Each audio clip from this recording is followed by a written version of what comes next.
artist jam. Try to imagine all life as you know it stopping instantaneously and every molecule in your body exploding at the speed of light. Total protonic reversal. Protonic Reversal. Protonic Reversal with your host, Conan Neutron. Broadcasting from a secret underground lair in Milwaukee, Wisconsin. A gigantic middle finger to everything that is rock about music, rock and roll, and corporate power. The thing is, though, if you don't laugh, you're going to go on a killing spree with sharpened nails. Confidence of a hero or a fool. I wasn't exactly certain which. Could not be more professional. It's only one I choose to devote my life to. That's okay. It means something. It means something. And they got away.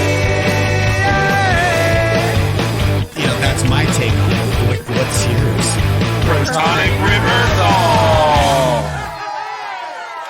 That's like a science thing, Boys and right? girls, I'd like to welcome you to Conan Neutron's Protonic Reversal. My name is Randy Randall, and my guest today is the one, the only, the man, the myth, the legend, Mr. Conan Neutron. Here I am. How you doing? Oh, here I am too. Wait, we're thanks for having me on my show. Well, thank you for asking me to host you on your own show. Is this the first time you've not been the host? How does this work? Jerry Casale did a thing with me from Devo. I'm already dropping change. We're 1 minute in. But like it was very disruptive because it was the same week my mom died. Oh Lord! And like he had a bad connection too, so that was cool. But and I appreciated so much the effort. But basically, yes. Basically, this is the first time I've been a subject on my own show. And I did a bit. I did this bit when I announced, because Protonic Reversal is a little bit older than Conan Neutron: The Secret Friends, so the show was already out. But when I announced, there was a thing on the station I used to broadcast on. This is so inside baseball, but love it. That's of like you weren't supposed to, if you were in bands, you weren't supposed to promote your band. You weren't supposed to like over promote your own. Because I guess some people like really took advantage of that and like made it weird. This is podcast rules, or this is radio rules? This is like for the streaming station. It started on. Come on. And which is like what? But I did a whole bit where my co-host I resigned the presidency of Protonic Reversal so that she would ascend to the presidency so that I could make my announcement. Oh Lord. Okay. This is like Hoyle's Rules of Order. Yeah. I was doing this show in the morning, and I was like, this is a great idea, and like nobody understood what the hell was happening.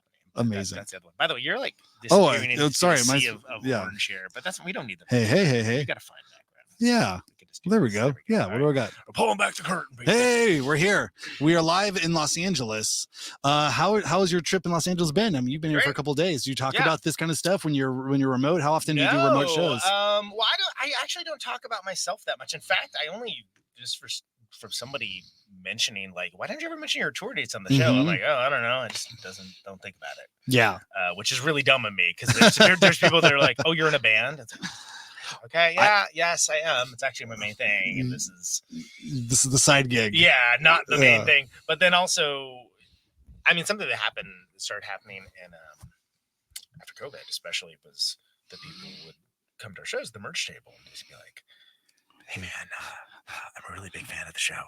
I'm like, cool, it's a secret. It's not I know that I do it. It's okay. Everyone knows. You don't have to whisper. We're all aware that. Yeah, everybody. It's I don't think podcasting has been out there that I'm aware of. Oh my god. Which is great, but that's just because like I mentioned, the show had been around a long time, but it really hit a much higher plane of popularity and connection with people during COVID, where people just we're sitting around staring at the wall, staring at each other, wait till we died, paraphrase the late great Steve Albini. And it was a rare chance. I wouldn't say it was luck. I'm not known as a lucky person, but the content was there, and I sunk everything I had into it. So, but that was because I couldn't do anything else, right? Yeah. Like all the tours were canceled. Couldn't record. I was just sitting around being like, I'm not quite sure how we're gonna pay bills this month. Great. Yeah. This is awesome. Mm-hmm. So talking to the void. What did you ask me? Oh, how's LA been? How did I get to that? Good. I just finished. Well, I'm not finished. There's another day left of tracking. By the time of this recording, I did a collaborative. I don't know if it's an EP or an LP. It's like right at the cusp of like. How many minutes? Like 28? Yeah, because one of these songs is like 11 minutes long. Oh, it's perfect. Good.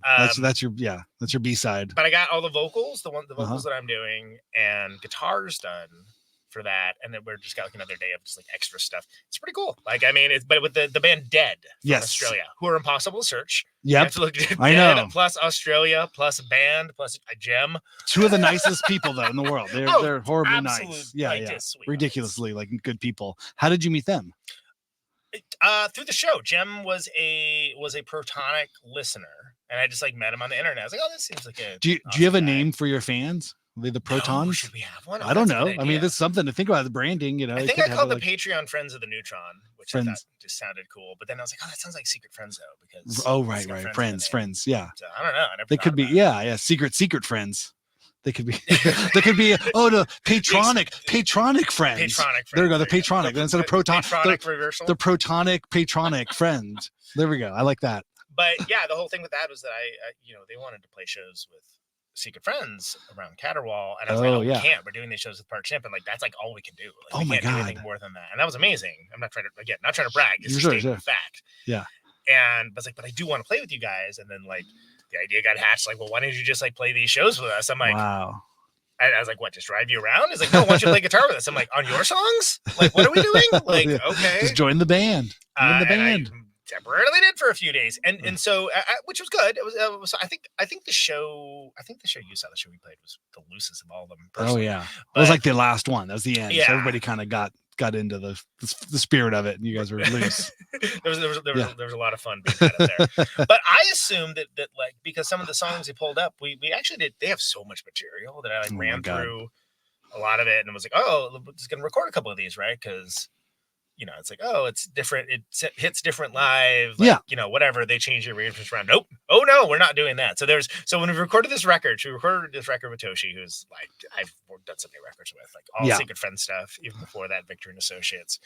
Sound of Sirens. Sound of Sirens, not that, down the street. Go make your record there. Yes, everybody. Yeah. Amazing. One of the most brilliant recording minds, I think, in the world. I mean, just like he's a massively gem. Underrated and affordable. Fantastic human. I am literally wearing his shirt right now. It's a T-Fun there you shirt. Go. So, Hillbish. Yeah, Hillbish. Design. I have one of those. But they're like, oh yeah, we're not gonna let's just write new songs. I'm like, what, right now? Because in the studio? Because that is not. I am not an improv guy. Oh yeah. Like, I am a meticulously plan out everything. Try this, try that. Arrange, exquisite corpse, etc., etc. Yeah. I excel at that. I'm pretty good at that. I have good ideas, but they don't happen in the moment. It happens like much later. Right. People would think I was developmentally disabled if I was an improv band or something. It's like, does this guy know how to play guitar? So that was that's hilarious to me. But we made it work. That like there's a couple songs that I brought in that I wrote for those guys that we all arranged them together and made it work. And then there's like one. Well, there was 2 Secret Friends things. I'm like, this is cool. It doesn't go anywhere.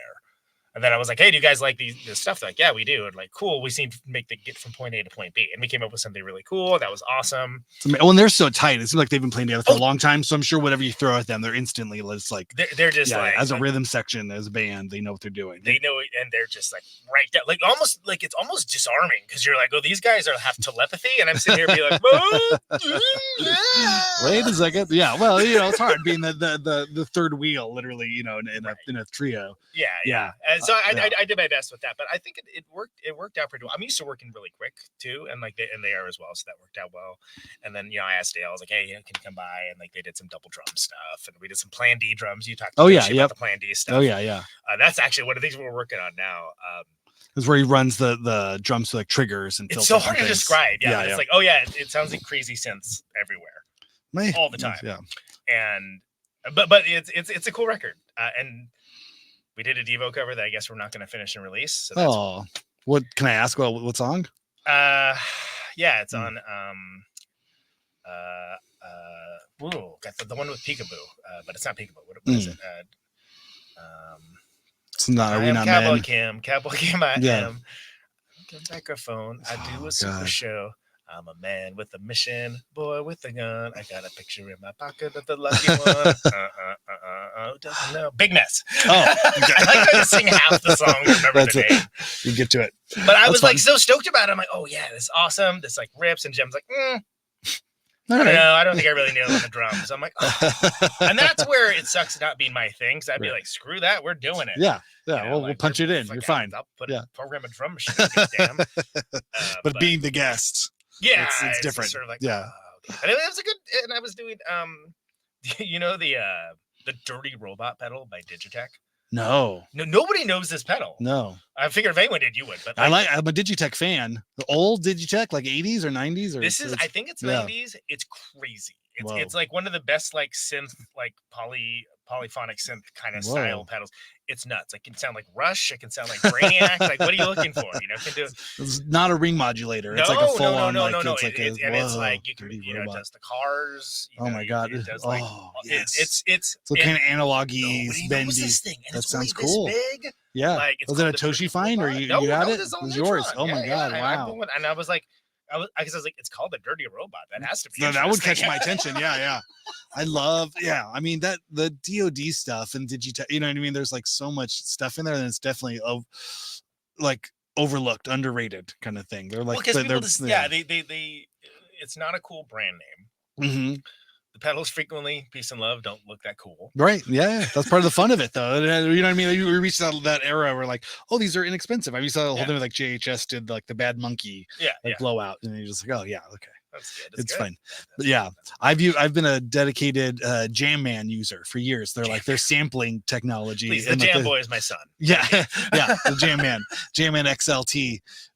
It's but it's great. But it's also like the I went to NAMM one year and I talked to the guy because the main designer, I'm spacing on his name now, came back to the company. It's like they like he went away, had a sabbatical, or I think they got bought by Harman Kardon, the fancy speaker people and like home hi-fi stereo people bought the Digitech company, and then we're like just whatever, not paying attention to it, and so they weren't putting any money into it and just kind of let it do nothing. And then I think the original owners came back and bought it back from them. Oh wow! Somehow, and then one of the original designers came back, and so they're like, "Cool, okay, we're gonna revitalize this whole thing." What do they have a lot of product lines? Because I only know the Melt Banana pedal and now the Dirty Robot. Those are the two things I know. Digitech is good. Yeah, actually, they have a lot. Well, because the DoD and Digitech are the same thing. They have like the red meat thing, or was the meat box, or what was that called? And then the grunge pedal. Right, you know what I mean? They had like that's right. Okay, they had some other metal things, but no, I mean, it was a wider range in the 90s, and then I think it got smaller and stuff. I always thought of them as like the ones with the Agata, the red pedal with the wah. The battles used that forever. Yeah.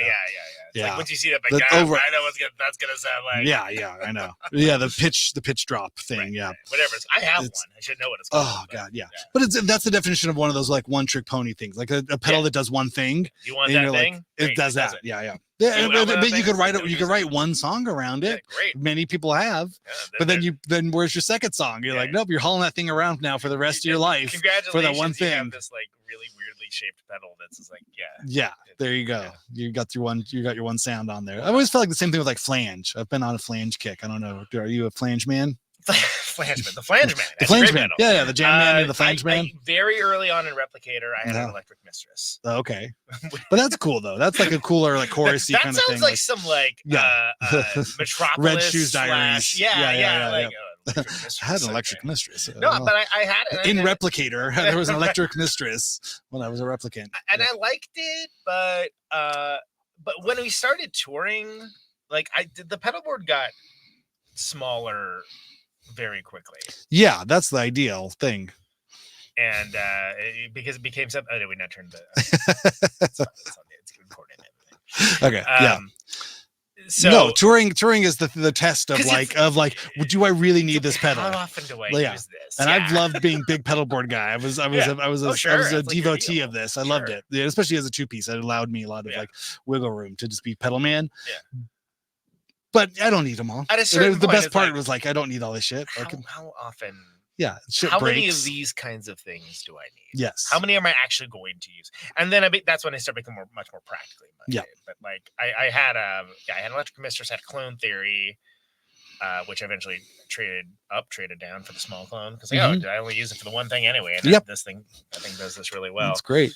But I didn't really stick with the flange. I don't dislike it. I just don't ever think of using flange or phaser on guitar.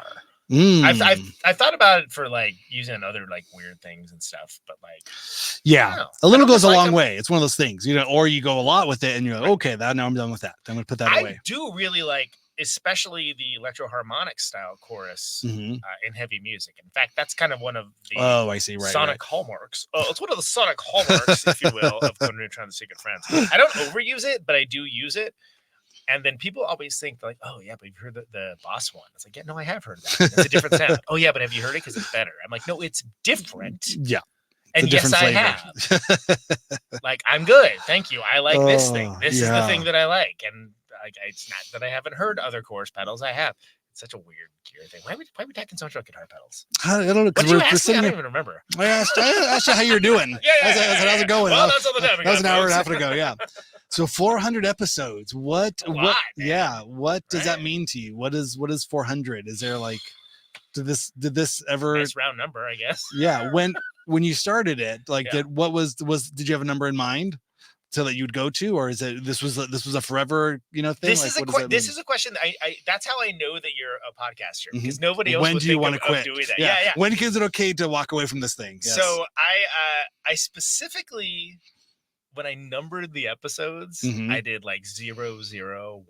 Oh, okay. So you knew the 3 digits were coming. Because I was like, I bet this can go. Yeah. This is how confident I was. But you didn't do 4 zeros. You didn't do 4 digits. You went to 3 digits. 3 digits. Okay. Yeah. Jesus Christ. Yeah. I figured it'd be like 89 or something. Yeah. Like everybody gets beamed into their brain now. Yeah. So I don't know if it gets to 1,000. I don't know what I'm gonna do. I guess it just gets. It's like the Y2K problem. We've broke the internet. I guess it is. I guess it is like that. So, but I specifically did because I briefly had a show called You Can't Stop the Signal for about a year with my bandmates and Victory and Associates, and we didn't do that. And I was like, what's going to happen when we get to episode 100? It's going to be all jacked up and everyone's, iTunes, which of course shows how long ago it was, right? Right. Yeah. Nobody knows the numbers of anything. Now it doesn't matter. Yeah. Like because it's all in like some, whatever. Yeah. I just listen directly on Vine. But you don't call like seasons. You don't have to.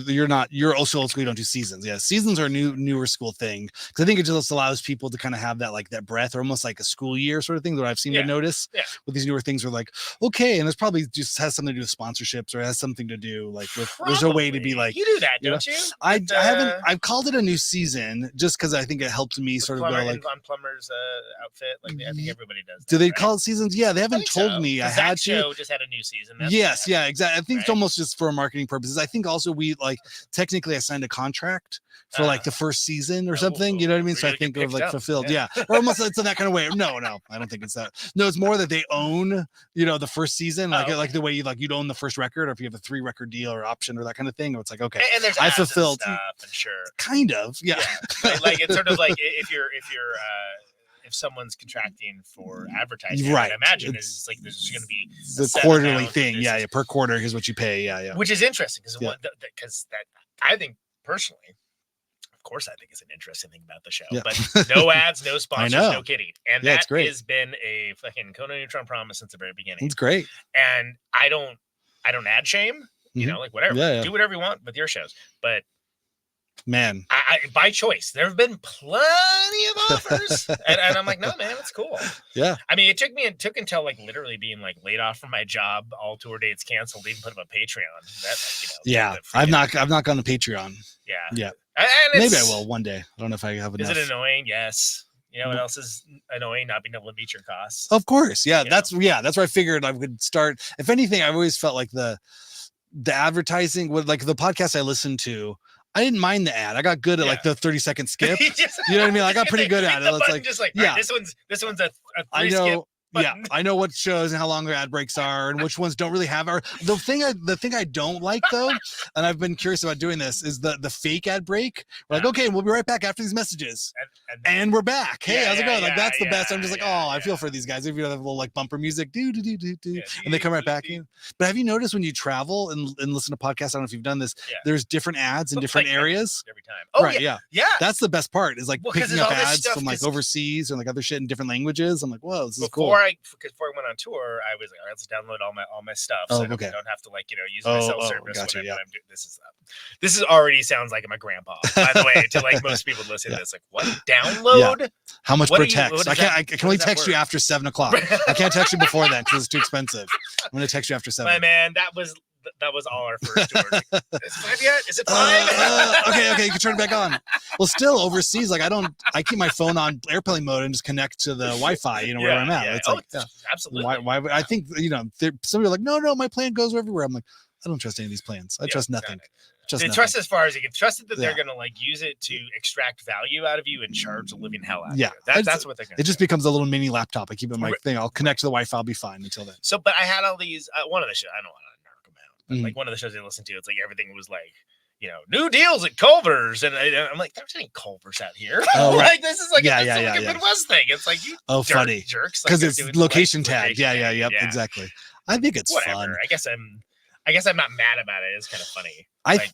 In general, in media, I can appreciate that, especially in the world of streaming, where we pay a premium to not get ads. In theory, you know what I mean? Like this whole kind of like thing. So like to get like free like broadcasting, whether it's TV or traditional radio or whatever the fuck it is, but I got to listen to someone's like holiday mattress sale or like watch a bum thing for Sky Reezy, like I don't know what that is. whatever your shingles are, like exactly. It's nowhere near me. I'm totally fine. And I also love muting things. I like, my wife got me into like we'll just mute the commercials. Yeah, like if you're getting like commercials in LA for like storm windows and stuff, that would be like, of course. Why would I need that? Yeah. But even the shit, whatever the LA shit is, I don't need any of that. You know what I mean? In general, but I can appreciate the like, oh, okay, this means I'm not being like data mined, and I'm also not being like sold this bill of goods like, hey, for $12.95 a month you don't have to listen to ads. And I'm like, fuck you, like I'm rather sorry, I don't forget. Do we cuss on this one? Okay yeah. What's the other thing, like I mean, like I just whatever, I don't care. God bless advertisers. Like, pay money for what you think you can get away with. I think it's great. Like, I'm not against ads. It's the kind of thing of like, you know what I mean? Like, to be explicitly clear, to say it again, I am not shaming anyone that takes ads for their shows. Good for you. Yeah. What about Facebook ads? Do you let promoters like buy Facebook money by Facebook space on your page? Does that ever happen? They people ask me. You say no. Okay. Yeah. I'll get that stuff. And what I found is it's always such a pain in the ass. Your ass. Yeah, but but it's like the new form of like, oh, we're gonna, instead of making flyers or putting them up or this kind of thing, it's like we're just gonna buy ads on Facebook and then say they're from you. So I have to like grant this. It's again more inside baseball bullshit. But it's like, okay, sure, good luck. How much? First time I saw that, I was like, you could just pay me the money. I'll put up the Facebook ad. I'll just put up the Facebook ad. Like, I was like, this sounds super sketchy, and I want no part of it. Is what I thought. But also, that's sort of like my answer to like everything. Like, I just like the show being pure. The show is what it is. You know, like, I do the things I do. Chances are like it's a conversation. So I'm going to, possibly talk about things that I have happened in my life that is part of the show and part of the dealing with whoever I'm talking to and part of the conversation. If that puts you into a fit of rage because you only used to listen to NPR, I don't know, find another show. Sure, go away. I mean, that's a beautiful part of this like micro niche, culture is like there's a million things out there. You know what I mean? God forbid anybody, like I had somebody ask me, and I wonder if this ever happens with you. It's like, aren't you afraid of what you're going to say on the microphone? Like, what if you offend somebody? What are you going to like? You know what I mean? But I'm also like, say something at this age, ethnic slur or something. What do you? At this age in my life, I'm pretty confident with my brain. All the thoughts in my brain I can own, and especially the ones that come out of my mouth, I can own all those. You know what I mean? Like I'm far from a perfect person, but my response was like, I would be so lucky if somebody got offended. That means that I have enough strangers listening to me to actually got offended. And it's like this Howard Stern thing, the people that like you listen for an hour, the people who hate you listen for 6 hours, whatever it is. I was like, I'd be great. I wish if people want to hate listen to my show, I would love that. That'd be great. I could use all the listeners. Use the numbers. Yeah. But you're also coming from the same world I am, which is that you came to podcasting after being on the other end of the mic. Right. Like being someone that's being interviewed and knowing when it's going well and this is cool and like bringing in cool stuff and knowing when it's like, this is rough, like this is bad. This is, and then you like try to like kind of throw them a bone or throw them a life preserver. And it's just like pearls before swine. Just bad interviews, things went badly. So Ooh, this is a good question. Well, what was your worst interview you ever did on that side of things? Is there one that stands out in your mind? I mean, anything you can share without re-offending anybody? What's the statute of limitations, right? I think. Well, they usually boil down to two. There's two categories, I would say. So one of which is that the person has no idea who you are. Oh, I love that. They have no idea why That's you're my there. favorite. Yeah. And they have no idea why you're talking to them, and neither do you. It's perfect. I love it. I love a good nod. A know nothing. Usually it's like a Wikipedia thing, and that's according to this, that's almost more. That's almost offensive, because then there's this like, I know everything about you. Tell me about your first entry on Wikipedia, please. Right, exactly. You know, it's like okay, going down line by line. Like, all right, dude. Because I'd rather them just be like, I don't know who the fuck you are. Like, great. Okay, you don't need to. Let's we could talk like strangers. That's fine. Like, wouldn't either. Yeah. You know, that at least there's an honesty to it. But the faux, I'm a big fan. Yeah, it says here on your Wikipedia. Don't say you're a big fan if you're not a big fan. That's where you know people blowing smoke up your ass. That's a real LA thing too. Of course. But the other thing is just, dude, let's hang out. We gotta hang out. Oh, we gotta hang out. Can we get coffee? Yeah. Let's go get coffee. Let's just do it right now. Let's do a Okay. thing. Yeah, we gotta do this. Okay. But the other thing is this: when someone's just bad, like someone just doesn't have any, like they're just like tripping over themselves. You know, they're getting in their own way, and that's just hard because it's like, you're doing. You can do it. You know. Well, but then it feels like you're almost like in a Saturday Night Live skit kind of thing. Like, okay, that's great. So it sounds like you play the bass guitar.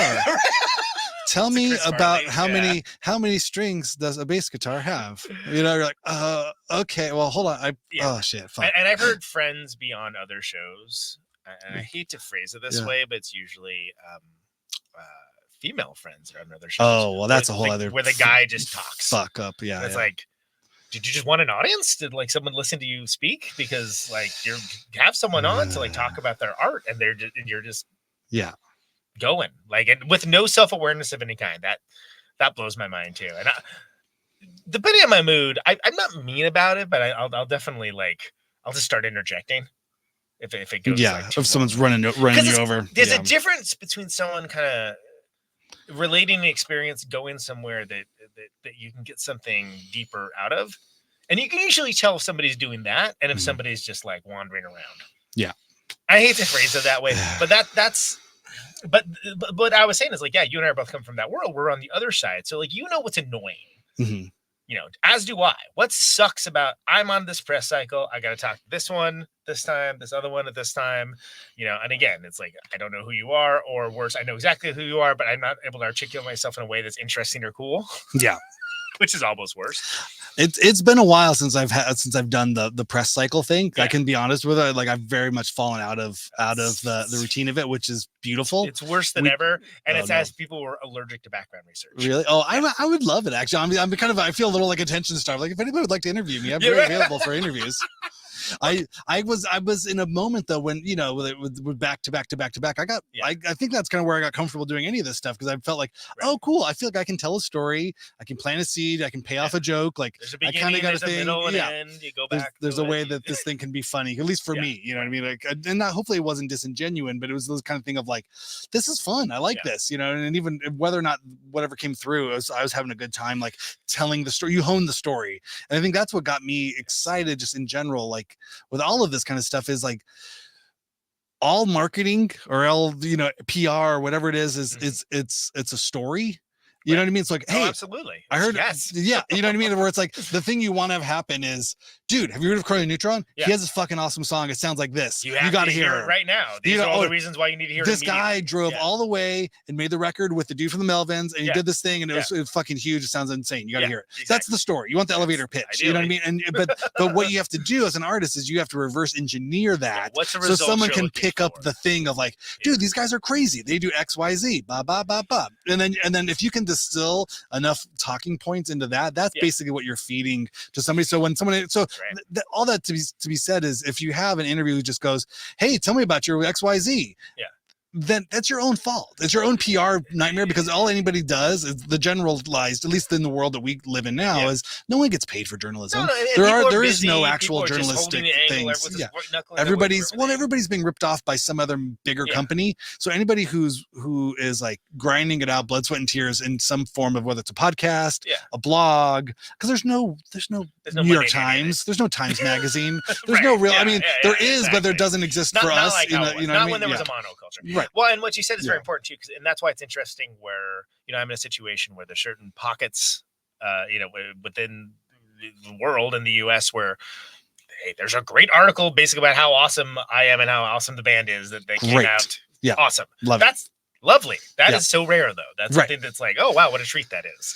That I don't have to be the one to be like, hey, here's all the reasons you come to the show, everybody. Right. You know, it's like here's like the reading of the resume, but in like an entertaining way that like shows all the reasons why the readers. It's worth your time. It's worth your $12 and your $40 for a babysitter. Yeah, and a night out, and $20 to park. Exactly. Yeah, the cost of actually going to and then the Tylenol and the giant cup of coffee you need in the morning. Right. You know what I mean? Cost of all of it. Yeah. Our audiences are probably closer to our age, which is north of 30. Yeah. And the actual cost of what it's. I mean, I'm sure you go to shows. The second cost when the band is like not good. You're like, are you kidding me right now? But all this effort, I could be sitting back and watching some of the Criterion channel right now. Yeah. That was the hardest thing for me. I think even like post pandemic, we've hit on, the pandemic side is the couch became a very attractive night in. Staying in does not, especially again, speaking to our age group, you know what I mean? The idea of staying home on a Thursday night is not shameful. No, it used to be great. It used to be if that's for losers, man. I'm going out. I'm going somewhere. I'm going to do something. I got to do something.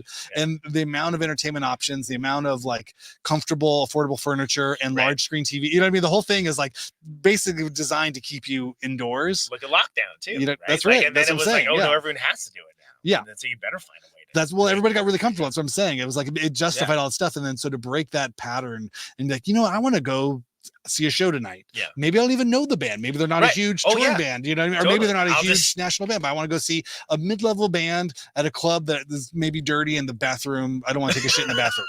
You know what I mean? So to go and do the that. Band is like the band name is interesting, or maybe some friends talked about it, and you're just gonna roll the bones on your evening. And it became there's an inflation to that. I don't know what you call that. You know what I mean? Like time inflation kind of thing. It's like the time just costs so much more for people to go do stuff. You know what I mean? True. It's just not there's a finance, but money too, or time. And it's also an investment. And awareness of that can be crippling too, because when you're also like planning your own tours, it's also like, would I come out to see this on a Monday? I don't know if I would. Amen. I think I might be like, I'll see them when they come through next time. And it's like, look, I get it. I absolutely get it, because I am that guy a lot of times, and I do go to the wall for being like, cool, Porcelain's coming through, Fastest coming through, like whatever. Your list of bands that you were stoked on. Yeah. Right. It's like, doesn't matter what the band, and they're like, cool, I will make the effort to put that in my calendar. And I'm going to prepare my routine to work around this, et cetera, et cetera. But I think the idea of just I'm going to go out to see some music is sort of like, oh my God, what? Yeah. Really? Did I do that? I guess I did that. I must have done that. I mean, I literally was at shows more nights of the week than I wasn't. What's up in my 20s. Let's just go see. Yeah. I don't know. From 19 to about 30, somewhere 28 between because then at some point then I was playing the show. But, exactly. And like for me, like the names would be different. They go 40th Street Warehouse or Gilman or whatever, but like it's the same thing. Where like, I'm just gonna go to the I'm obsessed, and that's where my friends are. World. Yeah, exactly. To see all my people. Checking into your second job. This is like your third shift. You know what I mean? Like your cultural sort of position. I'm of holding like, this scene down, bro. Yeah, I gotta come in here. If I'm not there, what's gonna happen? That kick drum might move, and someone's gonna be up there to put that cinder blocker in front because that band doesn't know. Man. So many times make sure the bass drum doesn't get away. Oh my God, I love it. House shows, warehouse shows. Yeah. After a certain point, you're like, someone needs to help them. Nobody can do this. I was not afraid to jump up and fix a bass drum. It is interesting from a larger question though, because it comes down to, I'm gonna be 47 in December. Hey, right? That's exciting. So sure, but and like luckily I don't think I look it. Like when I have people guess my age, they do not guess that. But also, I still tour and I still make records. But for some reason there is this. I know the reason. The reason is because there's a youth bias towards everything. Sure. Right. But the idea is, if I haven't heard of you and you've been around for a while, that must mean it's not any good somehow. Ooh. Which is like, no, that just means you don't know about it. And there's plenty of stuff. I know plenty, and I don't know more. And I like. For me, it's about the pleasure of finding things out and all things. So, what I find great about the listeners to my show is that they usually come at it from that place. They want to know more. They want to know more about this person, where they came from, like, who their influences were, like, what was going on in their heads when they made like a record that was very important to them, et cetera, et cetera. Good. Me too. Those are also the things I want to know. Yeah. So the fact that someone else wants to listen to it, lovely. That's great. I don't ever take it for granted. But then by the same token, I found myself as an artist when I'm anything I do, it's like I'm telling the origin story over and over. Remember for a while that like the only Spider-Man movies we would get would be like the origin story every time. Uncle like, Ben's going down. Christ, every time. Get ready to sing for Batman. How many times have you seen those pearls hit the floor in slow motion? Oh my God, we get it. We all know how Batman became Batman. Yeah. Can we just get to something else? We tell the other story? No. So I found myself, which is, again, it's a minor miracle anybody pays attention to anything. The fact that I have somebody interested in like what I'm doing, like I don't take that for granted. I'm like, oh, there's so much, like it is a cool story. I'm just sick of telling it. Right. Like where it's like, it's cool, but it's like, it was cool the first, 100 times I told that story. There's other stories to tell as well.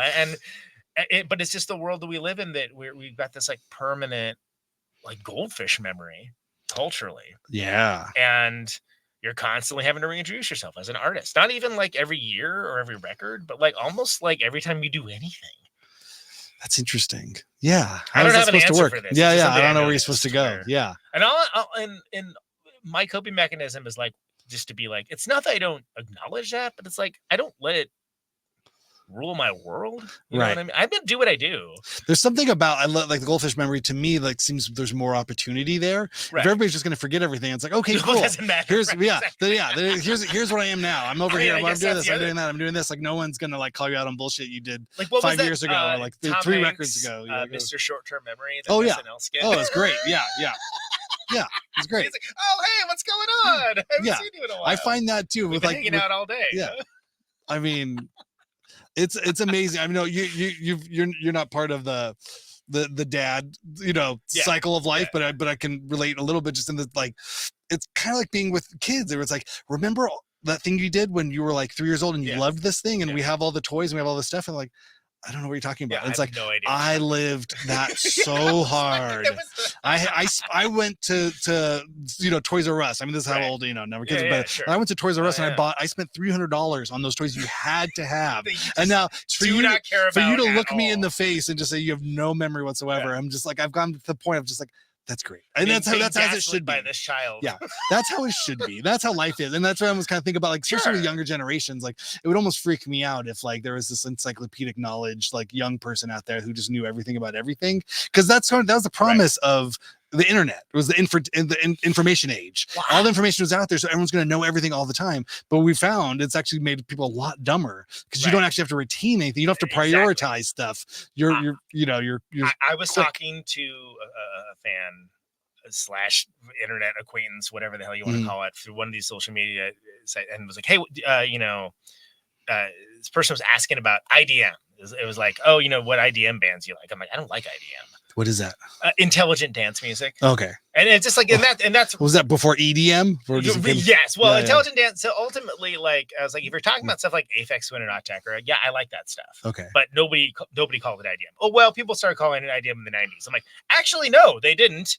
Nobody I knew in the 90s. Because I worked at a record store and nobody said those words. Yeah. People started talking about that in the early 2000s. Oh my Lord. And then like, and it was this like weird sort of like just speaking with such assurance about like a thing like, cool, but I was there and that was not what happened. Right. And it was something so, and I was like, that's a flattening of culture. But it's sure, yeah. It's as it is. But I love the thing too about like the idea of getting older. It's like, it sounds absurd to me like, oh, well, I'm not going to go see Neil Young now because he's like old. I would totally go see LD. I would know. That's I just don't want to pay for it. Well, yeah, no. I mean, I love all of these people. It's like it's such a treat to like, holy shit. Well, maybe not Bob Dylan, but Paul McCartney or something. When he was like 25, that'd be great too. But I'm not gonna not go because the man's over 70. I mean, he still has a great voice. He still performs. He still plays some of the songs and some of the ones you don't know. And I think there's something about that, like, oh, I'm lucky, or like, oh, I'm not gonna go see Don Rickles because he's too old. Which was probably beyond anyone's brain anyway. But he may not be able to be an asshole. No, he still can be an asshole. It's great. Yeah. It's all, you know what I mean? All of these things, like, just, the opportunity to see a legend in concert. It's like just because they got to a certain age, it's like, no, they're great. It's amazing. Well, and that's something you celebrate the whole catalog. When I think about that, because I don't love going to see a lot of legacy acts, and if it is just someone I've never seen, what's a reunion thing, like as a legacy, or what counts as legacy? I didn't go see John Fogerty because even though I love Creedence, I love John Fogerty's book, But then it turns out we were like, Moon Extravaganza was going to record an episode that night. So I'm like, okay, I'll just do that. But like, I was like, well, I might not get another chance to see him, but that's probably okay because I've also seen the Creedence Clearwater, like what that 68 show, the one that was on Netflix. Beautiful, with Jeff Bridges at Royal Albert Hall. Where it was like, fucking great. Do you guys know that you can get cables that are longer? No, like you don't have to be like 5 feet from your amp. I love it. That giant custom rolled thing. I fucking love that. They sounded amazing. Like 10-foot proximity from the amplifier. These huge stages, like I loved it. Whatever, it was great. Yeah. But it was awesome. I mean, so do I need to see Fogerty now? I don't know, probably not. I would like big shows. I'd be stoked if I could. Yeah, I'm trying to think when he last. Because again, I love Creedence. Yeah, I've never seen him live either. Sure, I don't have anything against it. I think what it was though is some of the output I heard of the new stuff, it just sounded very warmed over dog shit Creedence. But that's always what it is. That's not his fault. He didn't do that. He still wrote these great songs. I'm sure he still would sound great. You're going to hear the Creedence hits. You're going to hear Centerfield and Old Man Down the Road, and like, you know exactly what it's going to be. It's like, I mean, it's like what you used to be able to count on with a Tom Hanks movie. It's like, I know what this is going to be. Yeah. But they were like our Bruce Springsteen. I see Bruce Springsteen now. He's old as shit. Yeah. Still great. Still killing it. Yeah. Rolling Stones. We just saw, I don't know, this is probably my 7th time with my mom. It's her favorite band. Nice. And so these guys, 80. Yeah. Exactly. And there's only 3 of them left out of the thing, they're still good on stage and everybody else is just great. So it's interesting to me that from that generation, from that boomer generation, that it's been normalized that it's okay to like be older and rock. Yeah. Right. Whereas punk rock is now starting to get older and we're dealing with like, it's like, oh man, like these guys look rough. Like they're like, the Crypt Keeper and they're singing these songs they wrote when they were 20 years old. It's fucking great. But it's they like survived. Yeah. That's how I look at it. I'm like, are you kidding me? It's all, do they sound good? Great. Then who cares? Yeah. It's awesome. But there is still somehow ageism in the fact that punk rock is like a younger medium compared to rock and roll. Yeah, live fast, die young. Not young. Yeah, really, yeah. But then like people are, and then there's just this constant cycle of just bands never go away anymore. They just like go away for a while and then come back, and it's like, all right, that's a whole conversation. Yeah. But, well, yeah. Well, you've seen the videos of Perry Farrell. Like, right? I mean, I did manage to see that, even though, like, when I'm out, like, I'm not like browsing social media or anything. But it was so ubiquitous that I did manage to see it. I was like, and somebody's like, "Man, he clocked Dave Navarro." And like, that's not what that is not a clock. Yeah, I was like, they gotta body check them. Yeah, it was one of those, but it's one of those things that like. At the high school, you'd be like, "Oh, I heard that. I heard they got in a fight." I'm like, "Oh, that's good." There's video of it because I'm sure the legend would be like, "He like ripped his head off." Yeah. No, I mean, he ripped his heart out like Raiden in Mortal Kombat. Yeah, but what the video I saw right before that though, like the day before, was like them in New York, and Perry sounded like shit.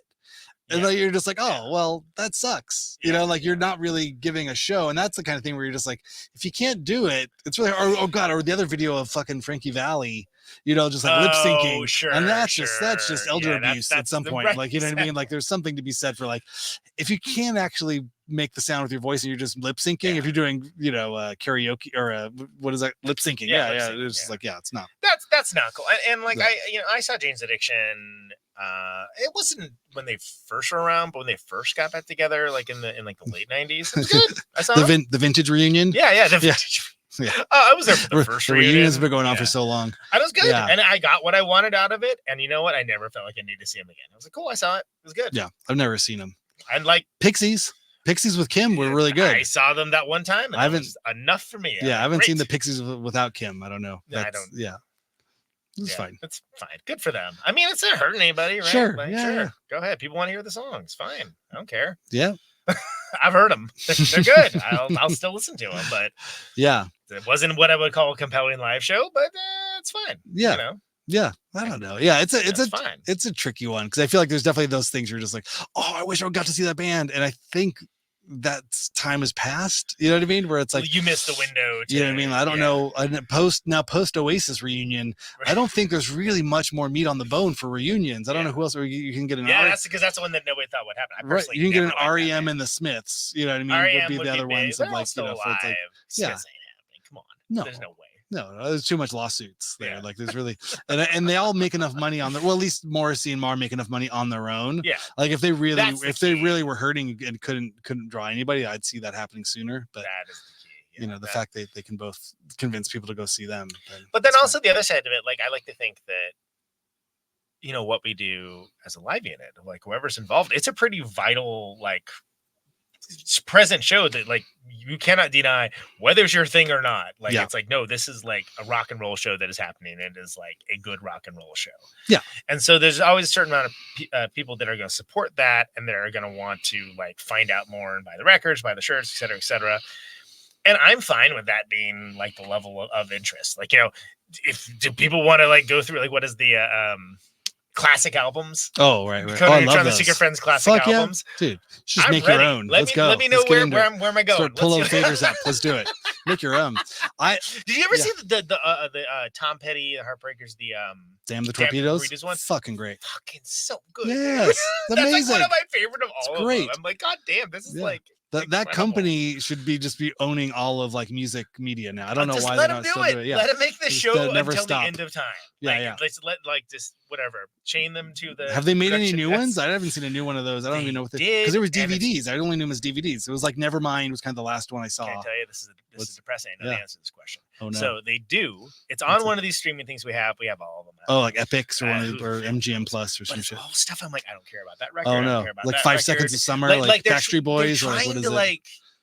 The new BTS record. Yeah, they're trying to do like the Poptimus sort of like nobody cares about these records. They're not interesting. Nobody gives a damn. Enrique Iglesias' 4th record. Right, exactly. And it's like you're getting the wrong people behind this. Where like the whole concept is flawed. I want to hear about Bat Out of Hell, where the keyboard player and Meatloaf, they couldn't get a record deal, and they would go to the record executive's office, usually unannounced, and the keyboard player would set up his keyboard and he would start playing, and Meatloaf would be sweating and going, and he's on the desk and he's like doing the album at the executive's face. That sounds amazing. And then he's like, so do we have a record deal or what? And that's what I learned from that. Do you validate parking? Yeah, exactly. Yeah. That's and like you're just not gonna get that off, out of like, I don't even know. I couldn't even like all of that stuff is just misses me entirely. I couldn't tell you a single artist, couldn't sing a single record. I'd have to look it up. Does not matter to me. People are like, oh, well, that one is blah blah blah. Cool. I don't like stuff that sucks, so I'm gonna be over here. Right. Yeah. That's just how it goes. But getting back to like supporting tours and stuff, like I've been promoting this thing on my podcast. I don't know if it's caught on yet, but I want to hear this with the younger bands. Well, yeah, for younger bands, but also trying to encourage people that if you can afford it, if you're a person that has a 9-to-5 and you want to support live stuff or independent arts, you see anybody with a guitar, or a paintbrush or whatever the fuck, just give them $20. It doesn't even matter if you like their band or whatever. If you're of the age or of the means where you like these people, don't even go see their band. We're literally walking to somebody loading in, give them $20. Yeah. This is all the times it didn't happen. Exactly. Because you didn't go to the show. You're not going to go to the show next time. You're probably going to miss them. You don't even know who they are. But if you see somebody who's cool and they're playing like, right. Even if I didn't need it, I'd be like, this is awesome. This is fucking great. Like, I want to normalize that. Like, it's not weird. It's not prostitution. It's not a handout. They're not begging. But if you see somebody that looks like they are creative and they're having a hard time, just give them $20 because right now, that's like a hamburger. Like $20 is not that much money, and especially what I mean. Do you know what I'm saying? Like it's not even a tank of gas. It's like a literal like stop to get like a can of Coke. Morning, I filled up the Supernaut at my 2006 Ford Econoline E350 van that I have had since 2007 that has 298,000 miles. Oh my God, God bless. Filled up that 30-gallon tank today. 120, 150, $147, and I was like, that'll get you for the next 2 days. Conan Neutron had to cancel all of his tours because he had a heart attack after seeing the price of that gas. Jesus. Good Lord, yeah. And I think about what we make like as a band, right? Which is so much like it's more than like a lot of like struggling bands make, but not as much as others. But it's like it's nothing. It's nothing compared to like the cost incurred with being in the band. Yeah, no, the amount of overhead and just all of that stuff. And most of it's constant hustling with merch too. Just like always new merch things coming in. There's this. There's that's a traveling Etsy store. You're telling this T-shirt's back. This one's back in blue. Now it's back in this. Like whatever. It's great. That's what I'm saying. So you have to enjoy the process process. Because if you don't enjoy the process, it's a hellscape without Absolutely. end. But if you're a fan and you're out there listening to this and you get Conan Neutron $20. Yeah, Thank you. Exactly. Just go up to Conan anytime you see him. Just be like, hey, buddy, here you go. You don't even have to say that. I don't know if we need like a code word for it or anything. Just like I support you, like whatever it is. Maybe like a special wink. Yeah, exactly. Yeah. Just like old school like casino or like one of those gangster things. Just fold up a $20 bill, give him a handshake. He'll know. You know what I mean? Just grease his palm a little bit. Like I think we got to really bring that back in the culture of independent arts, because there's a lot of people out there that you're not always going to go to the show, you're not going to think, but you want to support, you want to do something great. Bandcamp Friday. Yeah. You missed it. It's fine. It's happened. You didn't know it was going to happen. Your favorite band forgot that it happened. Who knows? Everybody forgets that these things happen. But you got $20. You know what I mean? And you go online. You can buy their Etsy store or something. But I'm just saying, like in general, just give artists money and don't feel bad about it, because they're going to enjoy it. Like I saw friends, not even friends. I saw a band that I was a fan of, and I went and I paid at the door. Sure. And then I was like, what are you we're selling? And there was like a poster for some other show that wasn't there, but I know that gig too, where it's like an artist gives them a bunch of other posters, like, oh, we'll just give these away, sell these for the rest of the tour. Want to buy them, and I gave things have happened. Yeah, and I gave the artist the $20 for the poster. Nice. And I was like, are these, what? I was like, what do you charge for the posters? And she was like, that's great. I was like, perfect. Great. I was like, okay. Awesome. I was like, I was happy to do. I was like, everyone walks away happy. Yeah, I didn't know if she was going to give me $10 back. And I was like, I don't know, we charge a poster, but yeah, why not? Yeah. Well, think about how much more at that point, you're putting money into the creative economy. Exactly. Too. Yeah. It's like maybe they're going to go like buy more art materials, or maybe if they're a musician, they're going to make a payment to their mastering engineer. Or something. Who knows? Exactly. Yeah. That $20 is going to go to more creative, cool things than if you bought another beer. Yeah, or if you bought whatever, $20 goes so fast, especially if you are going out. Like, if you think about where it's going to go, and that's just going to the, that's going to pay a bartender, maybe it's going to be something nice, but or a valet parking or something. All the dumb shit you can spend $20 on, just give it to the band. It's a great idea. You don't even need. If you want merch, sure, that's great. Do you have a name for this movement? I don't know. No, I don't know what it is yet. $20. It's not even Patreon. It's like real life Patreon or something. I don't know what it would be like. It's like Patreon. Literally, become a patron of the arts by giving an artist once a month. The economy. Yeah, exactly. Once a month, give an artist, anybody you see out there. I just think it's just easier, because it's like, because there's people who obviously are begging for there's a homeless, there's a houseless, unhoused problem. There's all these kinds of things. But there's a lot of people barely scraping by who really live, sleep, eat, breathe creative endeavors that could just use $20.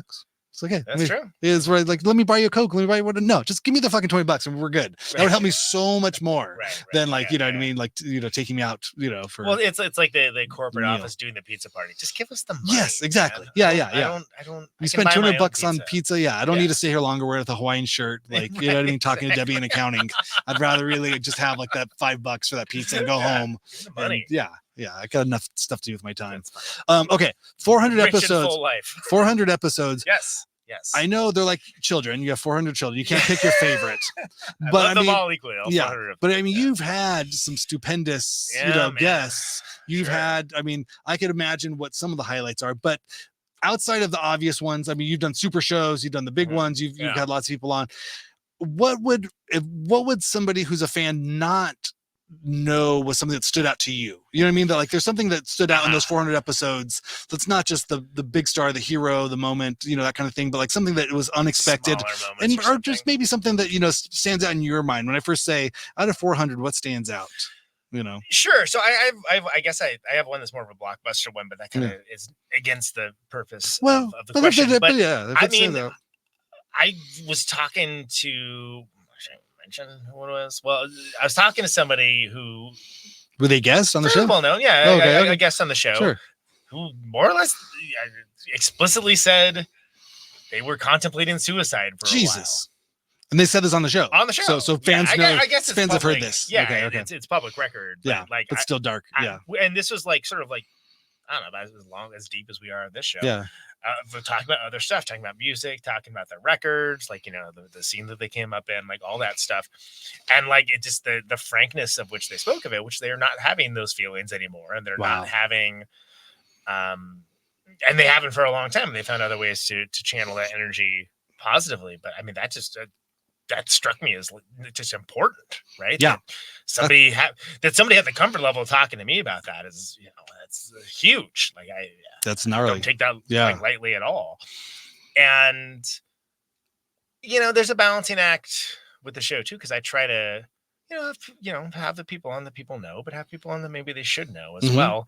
And there's lots of small moments where it's just someone's like seeing a little candle in the darkness, right? for whatever that it's they're able to connect and be asked about their music. Yeah. Like seriously, there's some people that they don't get asked to do those kinds of things. Yep. And if they are, it's always about the same 3 questions or something. And it's no, for the let's have a long conversation. Let's have a real conversation. Get real into it, and get into again, what was happening when you wrote this music, when you were playing this music live, when you were tracking the record, all that stuff. That they have not had the opportunity ever to talk in depth about it, especially for smaller artists. And that's a shame, because it's like I say with Caterwauls, there should be 20 Caterwauls. There should be what if there's in every town, and there should be what I do in Protonic Reversal. It's not that hard. Yeah, I mean it is, but it's not it would be hard. Nobody should try to do my show, just like you shouldn't. But do your own show, what your interests are, where your area is, who your friends are, and whatever your strengths are. So when my strengths is, I actively tour and make records, right? So I'm coming every person I talk to. I'm coming out with that lived experience of it not being something that I've heard of, or that I've read all these books about. No, I live it. Yeah. I know exactly what it's like. Do I know at that level? Probably not. Yeah. My stuff is bigger than some people on the show and a lot smaller than most people on the show. Doesn't matter, because you're talking about the same experience. You're talking about a different level. So that's the strength of my show. Other strength, I never have anyone on I'm not interested in. Yeah. I'm going to say that again. I never have anyone on I'm not interested in. Yeah, it's great. Now, does it mean I can quote every fact from them from memory? No, of course not. Right. Well, sometimes interest is getting to know something about somebody. I mean, that's my favorite thing. I rarely do any kind of research, because it's really, that's what the interview is for. Yeah. I want to be curious about the person and have that conversation and learn on air. You know what I mean? You have a genuine curiosity. Yeah. And I wouldn't finding it out in real time. I know enough to start a conversation with somebody. Sure. I wouldn't have somebody on if I couldn't figure out how to fucking. Who are you? What do you do? Yeah, no, you know what I mean? It's like I know enough to get a conversation rolling, but all of the details and the fine inner workings, I think it almost hobbles me. The few times I have done research, it makes me feel like I don't want to ask about that. Oh, okay, I shouldn't ask about this. I should ask this. Exactly. It's it's on their Wikipedia. Why would because again, I've been, I said, I was in the other situation where I can tell people are asking me shit because that's the info. You know what I mean? That's the information that's online. You can kind of feel that kind of stuff. What's happening now? What is this? Yeah. And that's so from the show perspective, I think that nobody wants to hear that as advice too. That you need to find out what you do and just lean into that and do it well. Right. People want a secret guidebook. I'm there is no secret guidebook, because if you're trying to just make something that sounds like how it's supposed to sound, you can do it. But why don't you make sure you're doing something of worth first? Right. Well, yeah. Nobody wants to hear that. Well, nobody wants to hear my favorite advice on creative things, and maybe this comes more from a beginner's. What? No. Talking to beginners and talking to young people, my kids' age and stuff, or is always have fun sucking. You're gonna suck for a long time, and if you can find a way to enjoy the experience of not being great for a long time, for more than a month, for more than 3 weeks, for more than 3 months, years. For more than but if you can still find a joy in your experience of not being as good as you want to be, I don't know how you do that. I don't know. I can't tell you how to do that, but if you can do that, if you don't mind being bad at something, and if you can still find a way to have fun and being bad and still be bad, you'll do great. You'll get better. There's a great Ira Glass quote about that, where it basically more or less says exactly the same thing, and just knowing that hey, your tastes are good, but your skills are not where they need to be, which is okay. It's okay great. For it, there's actually a certain. It's a perfect place to start. That's where you got to start. And you're gonna get up, and you're gonna run, and you're gonna trip, and you're gonna face plant, and then you have to get back up again, and you have to to try better and work harder, and you have to be okay with the process, and it's so important. And that's something. I mean, look, man, I have a long and storied discography myself. I wandered into my best self at 37. Great. Yeah. But most people were oh, I'm tapping out, I got a mortgage and kids, and I don't play music anymore. And I was oh, I just kind of cracked the code for what I do. It's great. Yeah. There's and that's the thing too. Really is no timeline on any of that stuff. No. Okay. So we got let it be. We got some highlights in there. Yeah. There's other ones. If someone was asking the back 40, the way back first Early 100 episodes. What do you recommend? Ray Washam. Oh shit! I don't think I've ever seen him do an episode of any podcast ever other than mine, and that episode's good. That's super far back. But Ray Washam, I think that's the first 40. That's amazing. Wow, that's how'd you get a hold of him? I just emailed him. Wow. Okay, that's huge. That's big. That has the show. Do you want to talk to me? Sure. And then next 400 in the next 400 episodes, what is a handle if you have them, but at least one white whale. Like who have you not talked to in 400 episodes that you still want to find in the next 400? Iggy Pop. Wow, really? I love to talk Iggy Pop. Is he unapproachable? What have your turned up crickets? Nothing. I don't know. I don't know. I've kind of tried. That would be a good one. Sparks. Oh yeah. I have circled around getting the brothers on. They I don't see a lot of interviews with them. Their people are kind of more old school media. Okay.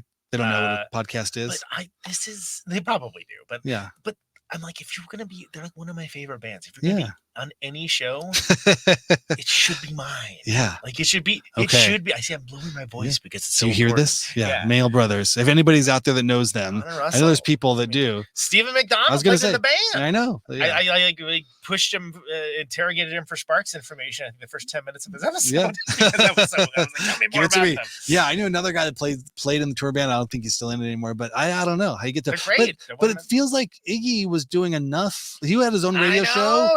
He wasn't hiding under a thing. But what's funny though is that I haven't seen the Mark Maron interview with him. Yeah. I haven't seen he hasn't done the rounds. I'm wondering if he doesn't have he did some stuff for post-pop depression. I've seen him with Thurston a number of times. He's talked and stuff, what I mean? Yeah, they do. They have the same talk every time. Having a good time. Yeah. But I think the show maybe he's got a memoir wasn't as big because when that post-pop depression, I feel like that was like 2017 or something. Okay. Which is crazy. It was like 7 years ago. But maybe he's got a memoir in him. Maybe there's something in there. I mean, there's been enough documentation on the man, but I'm wondering if there's something on. I don't think anyone else had James Williamson on. I mean, it's great. I missed having Ron Ashen on, but he doesn't give a lot of interviews, so it was pretty. I got to drill him about his guitar tone. He was super cool about it, Yeah. Do you ever push when people say I don't want to be interviewed or I don't like being interviewed, or is there like a thing? Because I've run into this just a few times, and it's like, okay, I roll over pretty quick. I'm like, what the fuck? Well, what I say, I'm not going to force you to do shit, What I say, and it's true, is I say, well, it's more of a conversation than an interview. And sometimes that works. Some people are like, I don't want to do it. I'm like, okay, that's fine. I've been politely refused before. Multiple times. That's part of just doing anything. That's a new. Can't let it wreck you. No. And sometimes it's like for, I don't know, inscrutable reasons I don't even know, but I get it. There's also this thing. I hate this, by the way. I have chosen to do everything myself, much to my eternal chagrin sometimes.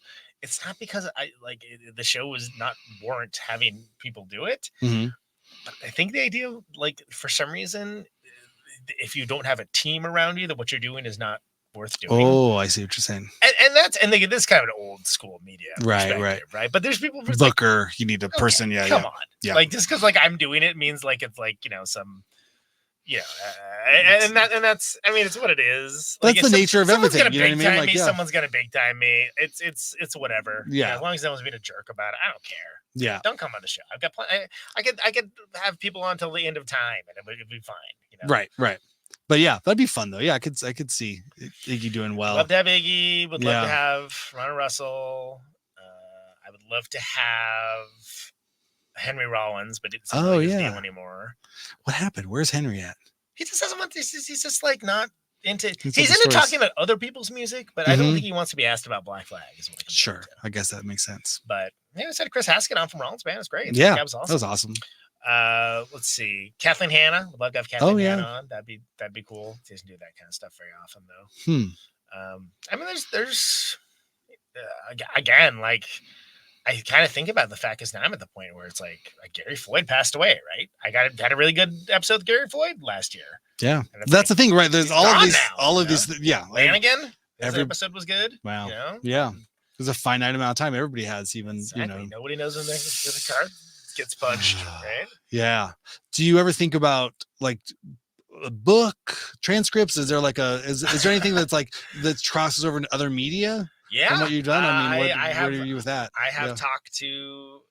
Yes, I've talked to places about that, and there's some interesting ideas. Yeah, I could see that because again, then it just becomes the archivist sort of thing. It's like obviously there's digital archives. It exists on the web. You can hear it for what it is. But I always wonder. Some people are usually very proud. Well, I don't listen to podcasts. Okay, well here's your cookie. I don't know what. Yeah. What are you into? I'm not into that. Yeah. But the idea, like the Tenacity of the Cockroach, that Onion book, where it was just like all their interviews and stuff. Like that works. There's a precedent. Oral history. So. It's something in there. So I have talked to people about that. Let's put it that way. That's as far as that has gotten, and like. I can see that, and even just as an accomplishment in your own kind of thing, like, okay, there's my hardcover. Exactly. Here it is. Here's this thing I do where I'm talking into the computer while someone else talks into their computer. Right. Yeah. And it's like this ephemeral thing that the people I never get to see enjoy, hopefully, in whatever capacity they enjoy. So it's this lonely, weird medium where literally the only time you hear from someone is usually if they don't like something or if you mess something up. That's it. And it's like that's a nightmare. Right? Do you get reviews? Oh, yeah. You get but but mostly bad reviews. I don't know. Well, on iTunes, there's a few people that are just specifically they didn't like my laugh. Oh, that's cool. Yeah, they decided 3 stars. Don't like this guy's laugh. Oh my God. Okay, great. And then did you sample it and just add it to everything? I would just double down on it 10 times. Put it on a soundboard. Yeah, just play it through the whole thing. This is for my special friends. You know who you are out there. And I don't let that stuff bother me. But... I think the only review I have on my show is from me. Like, hey, this guy's great. Everybody should go listen to this guy. I like him a lot. And it's like, I didn't even hide my name. It's still just my name. Like Randy Randall likes Randy Randall's podcast. Well, now it depends on the platform, right? Because it used to be the only game in town was iTunes or Apple Podcasts, whatever they're calling it now. I don't know. But like that. But the thing is, they never go away. So there's still, and people are like out of the habit of writing reviews. Oh, right.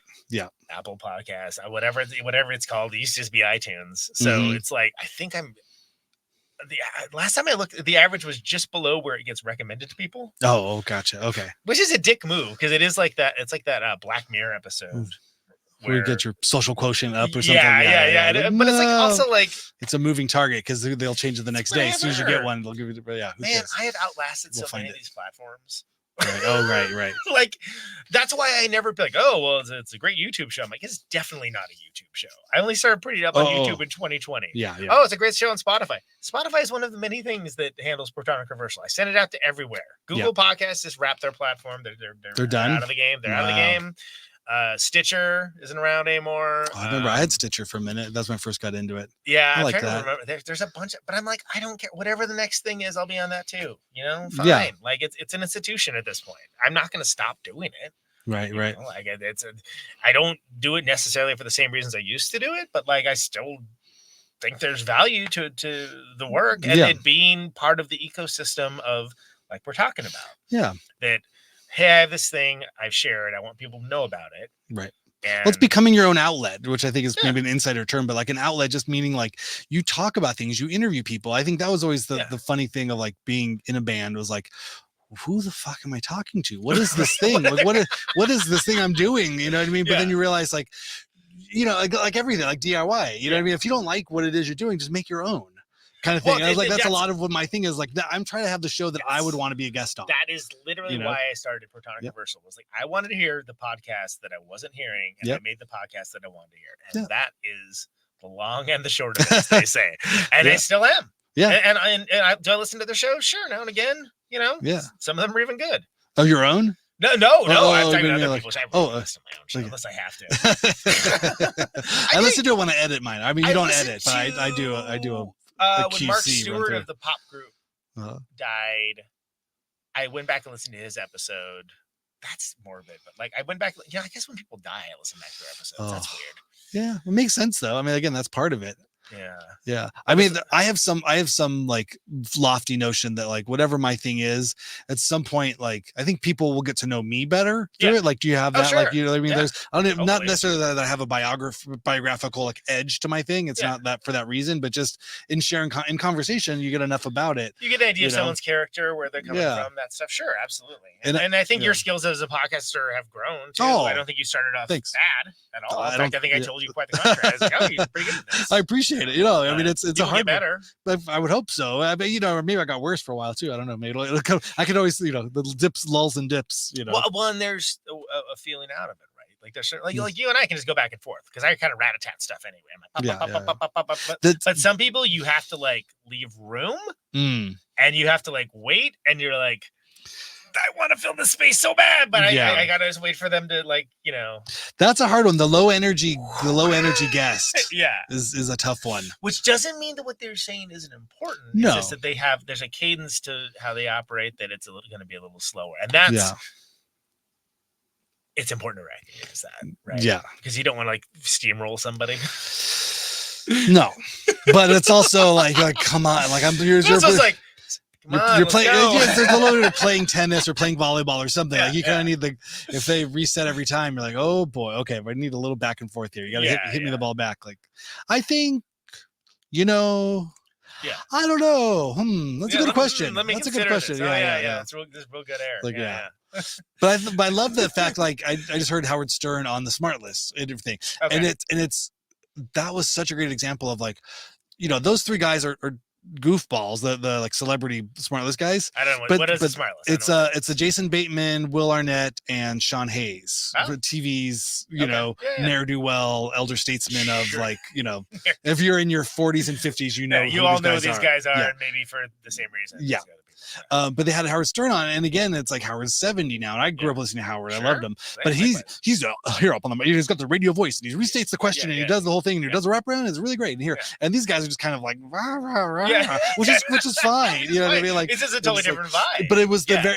I saw the you know, like those videos of like, you know, the brackish water and the fresh water coming together. You know, where you could just see the line of like two different oceans. This is where the oceans meet. Like they're very different. You know what I mean? I think whatever we're doing is like 10 times down another rabbit hole of that other kind of thing. Well, because there's a sort of old school mentality too that says if somebody's, you know, moving really quick or maybe seeming like a little too jocular or jovial, you don't trust it. That it's like, oh, you're not serious about this. Like, no, I'm deadly serious about this. Yeah. But this is like who I am and this is what I do. Yeah. And so like I've had to almost kind of convert people in real time to like I know what the hell I'm talking about. I know what I'm doing. Right. We're sort of like, and then I'm like, I'm offended that like because like I'm a friendly personality that like you would think this about me because I can get as serious as a heart attack and you know, like if you want to do that, sure, let's do that. I mean, some of my favorite podcasts are like you assume anything about me when you don't know the show you're coming on. Oh, that's hilarious.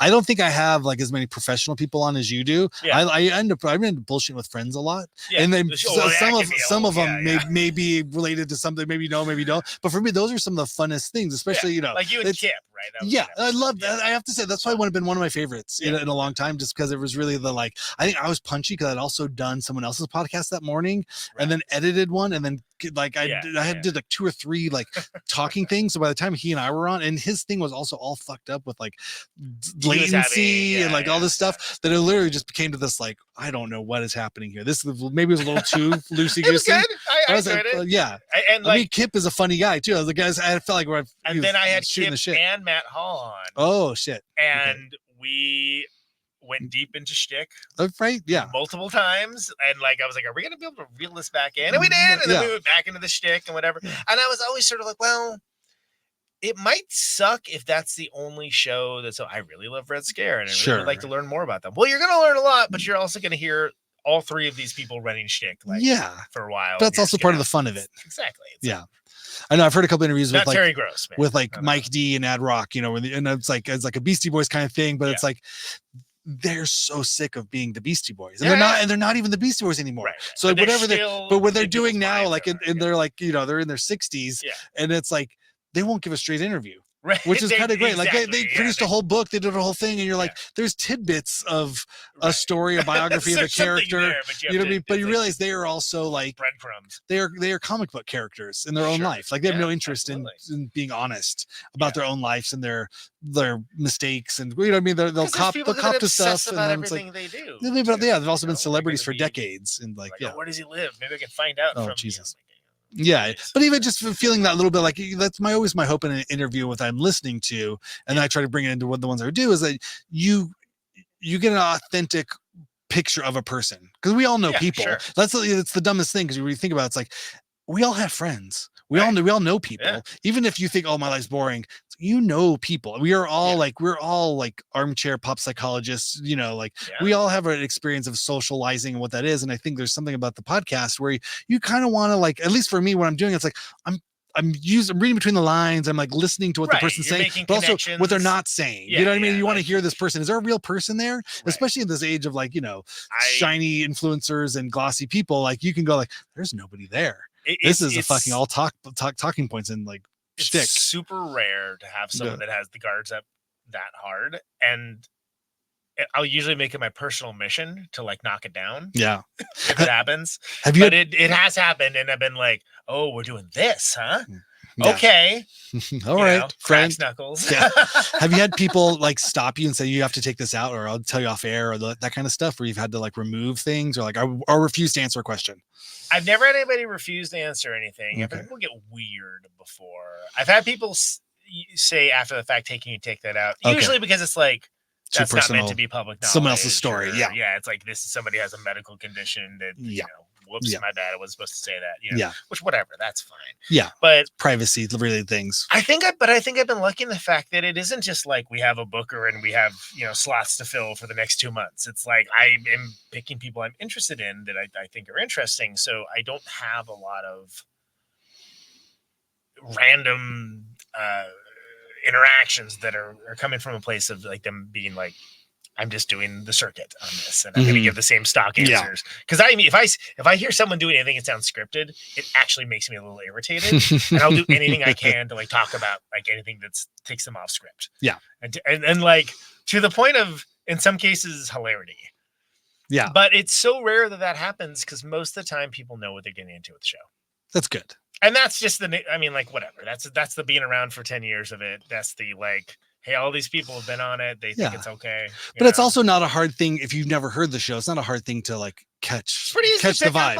We're gonna have a conversation for an hour. Okay. And it's gonna be about music. We're gonna talk about art. We're gonna talk about this, that, and the other. And it's gonna be it's gonna come from an informed place, but it's gonna be, it's gonna feel like breezy and light. It's not going to be like too heavy unless that's where we want to go, which we can do that. Yeah. I mean, look, Amina and Sasha, right? Like, I don't know if you ever listen to the Riderless Horse record. Well, first of all, she's amazing, period. But the Riderless Horse record is so unbelievably heavy. Wow. And we got way deep into that, but then also talked about like she has this Jolie Elade stuff that's like really kind of breezy and kind of like sunny sounding and stuff, and like the dichotomy of that. And I feel like we gave honor to all of that music and all those moods and all those real emotions without it just being like someone like walking on the ice and afraid that the ice is going to crack underneath them. You know what I mean? Yeah. You feel like you're flying without a net. And I feel like that's, and I don't know, maybe I guess I'm just like literally built different that like I won't back away from that kind of thing. I mean, well, if it's like something where it's like uncomfortable or something, but it's like, look, if there's like honest engagement with it, we're going to pursue that. How do you deal with people that ask to be a guest on your show that maybe you wouldn't ask? Which happens constantly. You must be doing something right. That's like, oh my God. God bless 400 episodes. I know, it's the only time you remember I exist. Huh? You need something? Great. Look, there's. I have to look out for myself too, Yeah. Because first of all, you don't want to do a bad show. I don't just do right. I don't want to have a bad episode. I don't just do the podcast. I record. I make records. I literally do. I tour. I'm doing all of those things this week. Yeah. Right. Yeah. You're busy. You got shit to do. And I live a rich, full life beyond that too. Yeah. And so when people ask, so first of all, there's a way of asking that's like, hey, I want to be on the thing. I'm like, ooh, yeah. You want to be on the what? Right. Because that's just like, okay, you're walking in because like, oh, I'm too cool for this. I'm going to be disrespectful. And that's my cool guy thing. And that's just immediate. Yeah. You got a little show over there? Yeah, put me on your little show. Yeah, exactly. Like, that's you're starting off like 3 feet into a ditch with me on that one. I mean, it helps if I'm already familiar with the music and I like the music, then that's usually like, okay, cool. Yeah, let's figure out a time to do it. And then ideally they're giving me enough notice where it's like, hey, how about next week? I'm like, for the next 3 months, dude. Yeah. Oh my God. But usually I'll find a way to make it happen. If it's someone I'm interested in. When it's someone's just like, sometimes there's just like I characterize it as it's like you're going in for a handshake and they reach down and cup your balls. Oh, yeah. Where it's like It's that too level, much. like, what are you doing? Like I know you want to be on the show. That's cool, but like, do you think this is the way that you should ask that? Like, and also, I've never heard of you. You've never interacted with any social media ever that I've done. You've never like, just don't come in with the ask. Yeah. And I think that's, I don't know. And I don't want to dissuade people that are like, I get it. Like this is, it's like one of the few shows. It's flattering to some degree. You're like, oh, right. Cool. Hey, you have something you want to be part of. And it's one of the few shows that is at the level that it's at, that it can provide value for undiscovered, unknown artists, which is something I actively seek out and try to do. Yeah. I can't tell you the other big shows, if they're, not that's a big show, but the other like bigger shows for that genre, if they're doing that at all, I have no idea. But I actively try to do that. Yeah. Which means that there's episodes that like do not have as high of listenership as others. But that's not the point. The point is that it's like part of a pantheon of, like the Library of Congress, right? Like what's in the Library of Congress? Is it just the books that you like? No, they got all the books. Yeah. Well, that's part of your like, it's a curatorial sort of position where you can be like, hey, these are the people that I thought were interesting at this time. Sure. You know what I mean? Like, and there like, was looking like over the years, you go, oh, well, I don't know. That band ended up kooking out and kind of got weird, but I liked it at the time. I tried. I was curious about them at the time, at least, But. Well, and I won't ever say yes to something, even as a favor, if I don't think it will be good. Mm-hmm. But it's more just like, okay, if I'm doing this, like what, it's not what do I get out of it, but like what will the world get out of it? Like, is this worth doing, or is this just like you're putting another notch in the podcast belt? Right. I'm not interested in that. Right? Yeah. But I mean, we did the thing. Yeah, and you have friends, you have family, you have people who will go, oh, you should interview this person. Yeah. You know what I mean? And who maybe are not familiar with the show, but they're close to you, your family, like, oh, why don't you interview my cousin? I've got a brother. I got a friend who does a thing. Yeah, it's like, oh, great, sounds good. Yeah. Okay, cool. Mm-hmm. That's hard. It's a hard one. And what do you say? Because it's like they mean well. Sure. Yeah. Exactly. It's not meant out of malice. Bless them, they mean well. But the level of like what do you think I do? Insult that like comes to the thing of like, mom. Let's say mom. But maybe it's moms. What do you actually think I do? Because that is not what I do. Yeah. Well, it comes down, but that's the same thing with being in a band, where it's like you're the uncle or the second cousin or somebody at the cookout who goes, you know what? You should be on American Idol. Oh, right. You ever thought of being on American Idol? You should do that. I thought you were going to go with my nephew plays guitar. Oh, of course. Yeah. That too. That's like the TSA question. Like, hey, you traveling when you flying with a guitar? Yeah. Do you like Jimi Hendrix? Like, bro. Yeah, I'll do. And then I go, yeah, I love Jimi Hendrix. Fuck yeah, me too, man. Fuck yeah, that's great, man. That one song, Purple Haze, you know that one? Yeah, man. Real dude. Yeah. That's fucking awesome. You got a Strat? What do you got there? You got a Strat? Like, no, it's a 90s Epiphone Korean copy with really hot rodded pickups in there. And like, all right, have a good day. Go about your way, whatever. Yeah. But you know what Strats are, right? Yeah. Oh, cool. Yeah. Cool. That's my favorite. Those are the ones I like. Yeah. I've stopped flying with equipment. That narrow for this reason. For as little as equipment is, the pedal board's gotten really small. I'll try not to fly with a guitar. I've started borrowing guitars. That's interesting. It's really fun. I always check mine, but I got the EGC, so it's like made of the same stuff as the airplanes. Yeah. It's fine. It's pretty low risk as far as that goes. But even if someone's stealing it, you know what I mean? It's got enough value in it that if that walked away, grew legs, it'd but be it's a bummer. Also, it's not just an EGC; it's a custom EGC, and they got a serial I'm just number. saying, And there's a worldwide community of people that would like know immediately. They'd find it. Yeah, I don't know. And also, I have an AirTag in the case too. So. I've done all those things. Yeah, I just think it's more. I think it's more just the TSA annoyance, or the other thing is like, or maybe I'm just a self-hating guitarist, but I see other people in the airport with guitars. Yeah, I'm like, fuck that guy. You get mad. I get mad at him, and it's maybe just gonna hate myself at this moment. I'm just like, fuck. Wow. I'm in this airport. Fuck, I'm flying to this thing. I'm doing this thing, and it's like, or maybe when I'm doing it, I think I'm cool, but when I see other people doing it, I think they're lame. Which is probably just more honest. So it's the opposite of the Rodney Dangerfield looks good on you. It looks good on me. I'm assuming it does, but then I see everyone else and I go, oh, I look like that guy. I look like the dickhead with like the flip flops in the, you know what I mean, and like the Dave Matthews guy who's carrying his his whatever Martin around. I'm like, oh, dude, that's totally me. That's how people are looking at me. Like, God damn it. Okay, I don't know why I'm this insecure this long into the career of it. I just really it felt like an indignity that I just had to endure for so long. I'm like, I would rather play somebody's bullshit guitar at a Squire. I'd rather play as the Squire at the show than fly with a guitar. And then you got to talk to the stewardess, or you got to like worry about this. Oh, can I get this on here? Can I do that? Just the favors. Exactly. Because you do it so many times. I'm like, I can't do it. I get tired. Well, that's why when I switched to the EGC, I check it. I check it. You pay for the checked bag, whatever it is, $30, $60. It's worth it. I'm doing whatever it is I'm doing. Do you try to throw your underwear or anything else with it in there too? You might as well just use it as your suitcase. The move, if it's a fly out tour, I'll like put some shirts. Exactly. Because it's not gonna weigh 60 pounds, or I don't know. Those things might weigh 60 pounds. I don't know. An EGC weighs about 40 pounds. Yeah. I mean, mine's on the lighter side. I think like in the case like 36, 37. Okay. Like that. Yeah. But it's like, but I've like put Tony like put some pedals and stuff. He has a whole Tetris. Might as well. They do that. It's like, you got everything you need, like just in your basic. The thing is like wild heavy though. God. It's like, my God. That's a lot. Yeah. You get oversized baggage, or like you can't weigh too much. Right. But then I see. I know there's international flights stuff. They have the cases where it's like the two guitars. You can put two in, and I've seen all of that stuff. God, talked about doing that. We'll see. Yeah. I mean, flying in general is terrible. Yeah, exactly. It's not enjoyable at all. Can you imagine? Like, you ever see like in the movies in the 60s and stuff? They're just smoking. Oh yeah. Like hanging out and having some whiskey and. Sounds great. Everyone's in a suit and tie. Well dressed. I mean, it's a different world. It's an entirely different world. It's like, God damn, that is not like that now. Yeah. Well, you just don't. I mean, half the flights don't leave.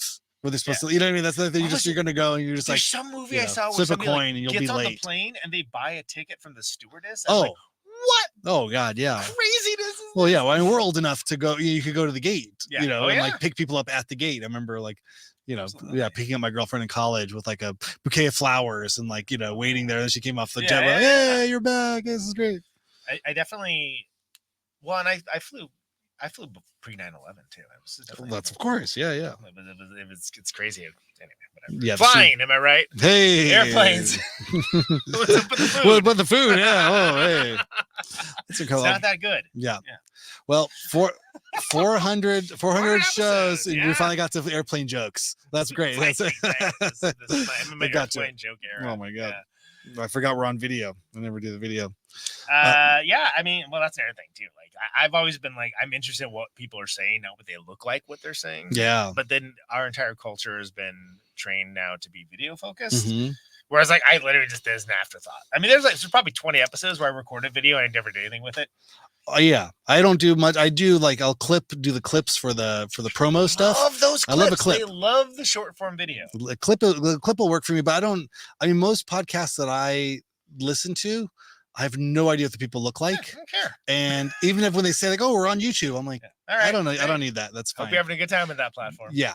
I don't. I mean, I like YouTube. Although I feel like YouTube and podcasts are two different things. It's a funny one where like what does that? What does one have to do with the other? You know what I mean? There's like a totally different audience for this show on YouTube that there is from the podcast. There's even people that like, I only listen on this platform. Cool. That's interesting. I don't care. Like, I care. Thank you for listening. But like, the show is the show, and it's on all these other things, but not of any of those things. Right, that's which what is you're an saying. Distinction. You know what I mean? And that's, I mean, it's whatever. Like, I don't expect anyone to care about that, but like, I care about it. It matters a lot to me, and it matters a lot to me that first of all, it's a quality thing. It's a thing that you can go to. You could drop the needle, if you will, the digital needle on any episode, and you'll hear something interesting. Yeah, even if you don't know anything about the artist, right? And then there's like people that I have on where you're going to get a different type of conversation than you have heard from them before. You know, it's consistent in that way. are you annoyed by my laugh? I don't know. Leave an iTunes review about it. I guess I don't know.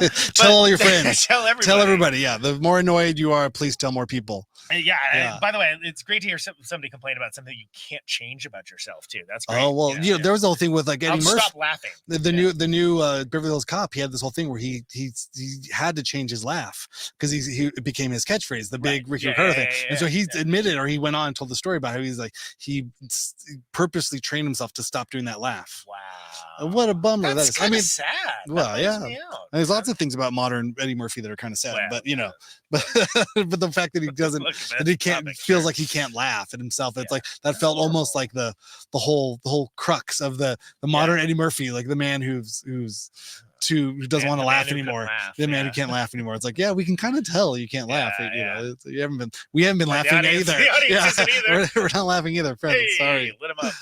Yeah. Empathy, let him up. He's doing fine. He could take it. He'll cry himself to sleep on his bed full of $100 bills. Oh my God. Great. Yeah, I mean, well, that's a popular thing of like, like we talked about the legacy bands and then like the legacy sequels. I think I mean now at 400 episodes, like at what point do you do reruns, or not reruns, but like re-interviews? Do you do re-interviews? Of a Roku channel. It's the Protonic Reversal Classic. Would you do like double interviews with people and stuff? Sure. Like multiple times? I've had Falco on like, I don't know, 7 or 8 times probably. Who? Falco from McCluskey. Oh, okay. I don't know. Not the 80s. Okay, I was gonna say Rock Me Amadeus, not that Falco. No. I had Steve Albini on, I don't know, I think 4 or 5 times, something like that. It has to be. So there's a certain type of person that like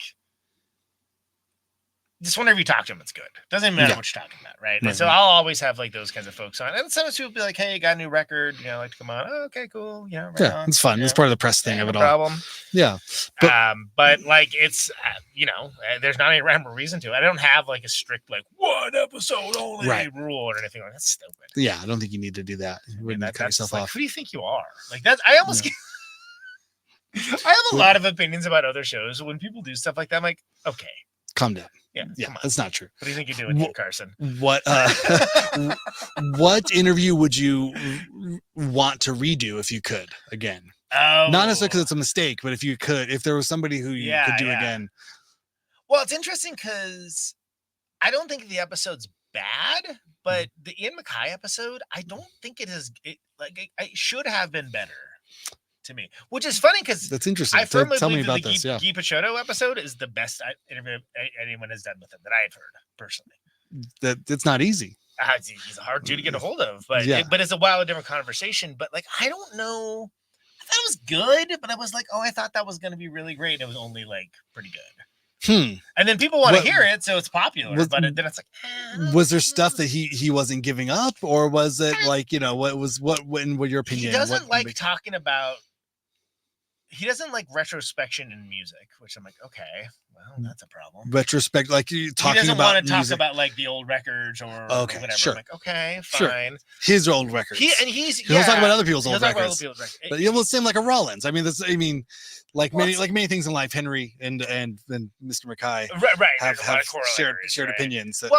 He's used to being interviewed constantly and being asked the same questions constantly. And so the fact that it's like not a strict question answer format, this conversation, I think that can be off-putting. Again, he's someone that I think was like, even though I've known that, like I met him for the first time at Bob Weston's house in Chicago at a Shellac Cheese Lizard, the X show.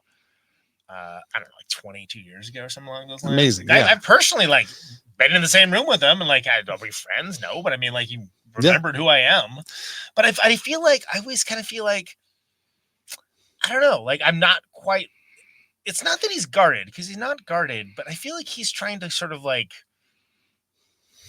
outmaneuver me or something. Whatever. Absolutely. Like, just settle down, Ian MacKaye. No. Like, but he's it's not his deal. That's amazing. No, I mean he's disarming. Because he does so many shows, right? And like he's talking to people all the time, and I'm sure he has his coping mechanisms for how he deals with it, how he engages. But it's just sort of like it was a little bit of a bummer. Where it's like. He wants to teach you. He wants to teach you things. That's what he doesn't necessarily in my and again I could be wrong. This could be apocryphal, but in the he's always been disarmingly friendly to me and been above and beyond. The nicest fella. Went out of his way to to share his time when he did not have to. Right. Yeah, and in like absolutely. in ways that scared me. I'm like, this is way too nice. Right. I mean very little. Him and Albini both, Like, and he they spent a both look lot at of it like, time. well, this is just the normal thing to do. I'm Yes. like, yeah, but you're not like a Yeah. normal It's person. You're scary like a demigod. how for, like, friendly he yeah. was. And I'm talking about someone, I don't Yeah. put people on pedestals, but when you look at the Sure. influence of like what somebody has on your Yeah. culture, Yeah. your life, your like this world you've like devoted your energies Yeah. to.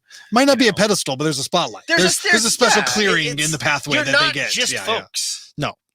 You know, You've done a lot. which is fine. Yeah. But I also don't believe in again. I come from like the no lords nor masters Sure.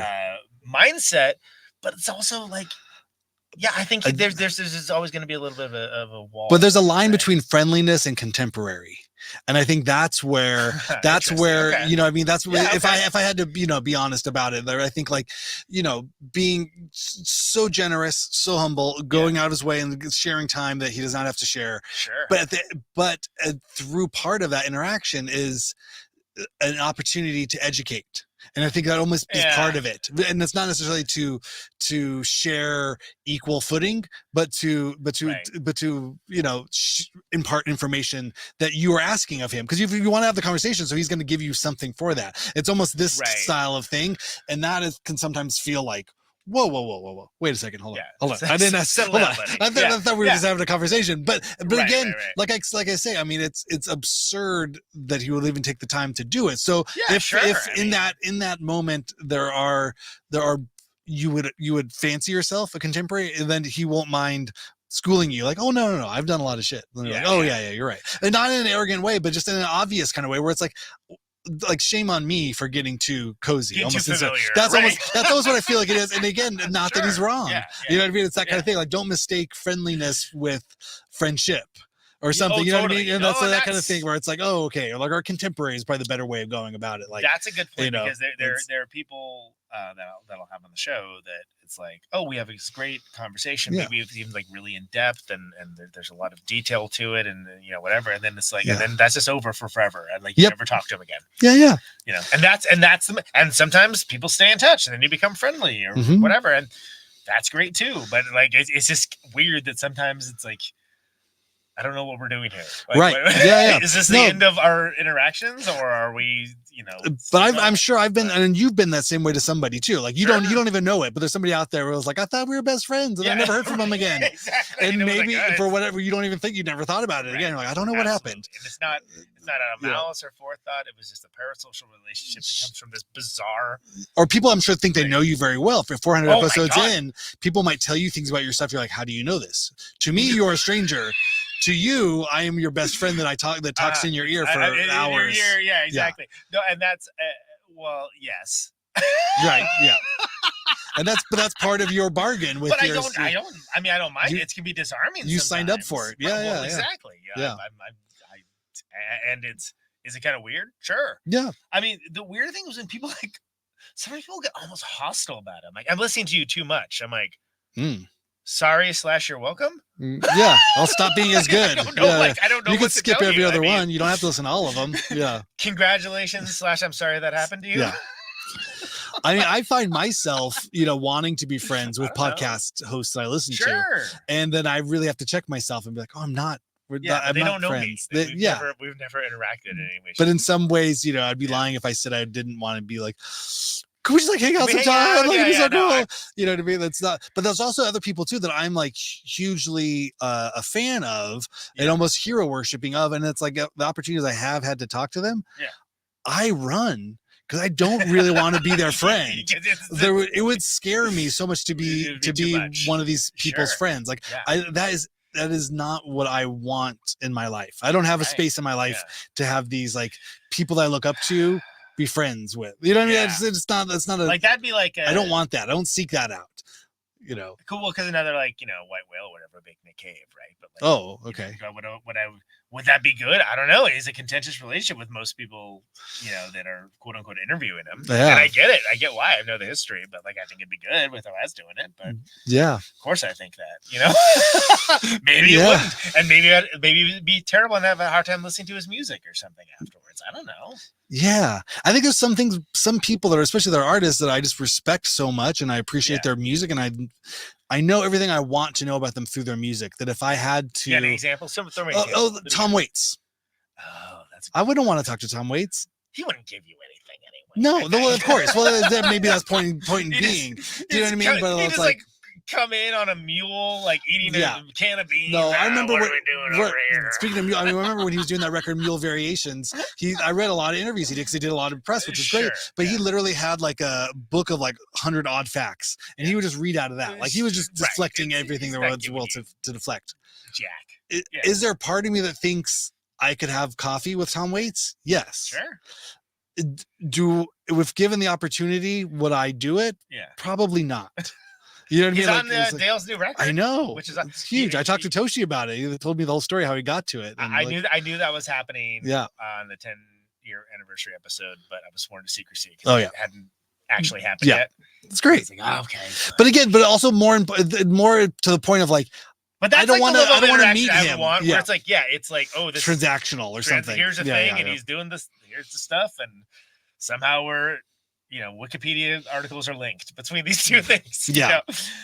That's an example. That makes sense to me. I mean, I think that.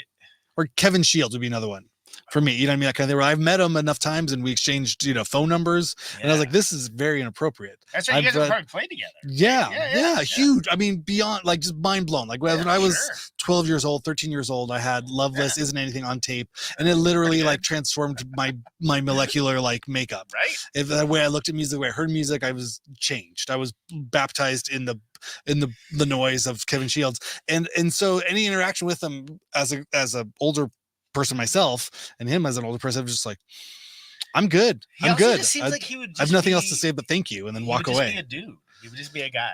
Yeah. Just a guy. Yeah. He was very much a guy, but maybe that's what I'm scared of. I'm scared of that. Like I don't want to. Yeah, exactly. I don't want. Just a guy. I don't want to know him as a guy. I want to know him as this wizard, Messiah. You know what I mean? Yeah. I would. Strange guitar. I love that. Yeah. He just likes Jaguars. Oh. Got taste. All right. Well, yeah, but I want there to be some other like mystical reason why that guitar is there and why that is doing that thing. But it's like, I just thought they looked cool. They were cheap. And the whole thing. You're like, oh, okay. I don't want to. Really please don't tell me anything else. Like, sometimes you don't want to know. I like admiring people from afar. Yeah, I'm very fine with that. I like being a fan. That's another thing too. It's like being a fan and being a friend are very different things too. Well, I think most of the music that I'm into, when you find context for it, and you find rationale and like history behind it, it adds to it. Yeah. Well, and I have always sometimes like, I know a bunch of facts about that now. Okay. Or I also feel like I have a lot of like my own relationships with music that I know 100% is I'm giving a lot like myself into this music to make it feel important. Biographically, whatever it is, like what I enjoy about that music has so much more to do with me than it has to do with the person that even made the music. Yeah. Do you know what I mean? Like I was at a time and a place and a thing, and that music was like I embedded it, wove it into my story, whether it was with a girlfriend or with a friend or on a road trip and an experience I had. That song, this music means so much to me that if I had to talk to somebody like, wait, what was the name of that song? Like, fuck you. What the fuck are you talking about? Like, you don't even know because I've been that guy to other people too. Like people like, how do you play that song? I'm like, what song is that? Like, what is that? I don't know.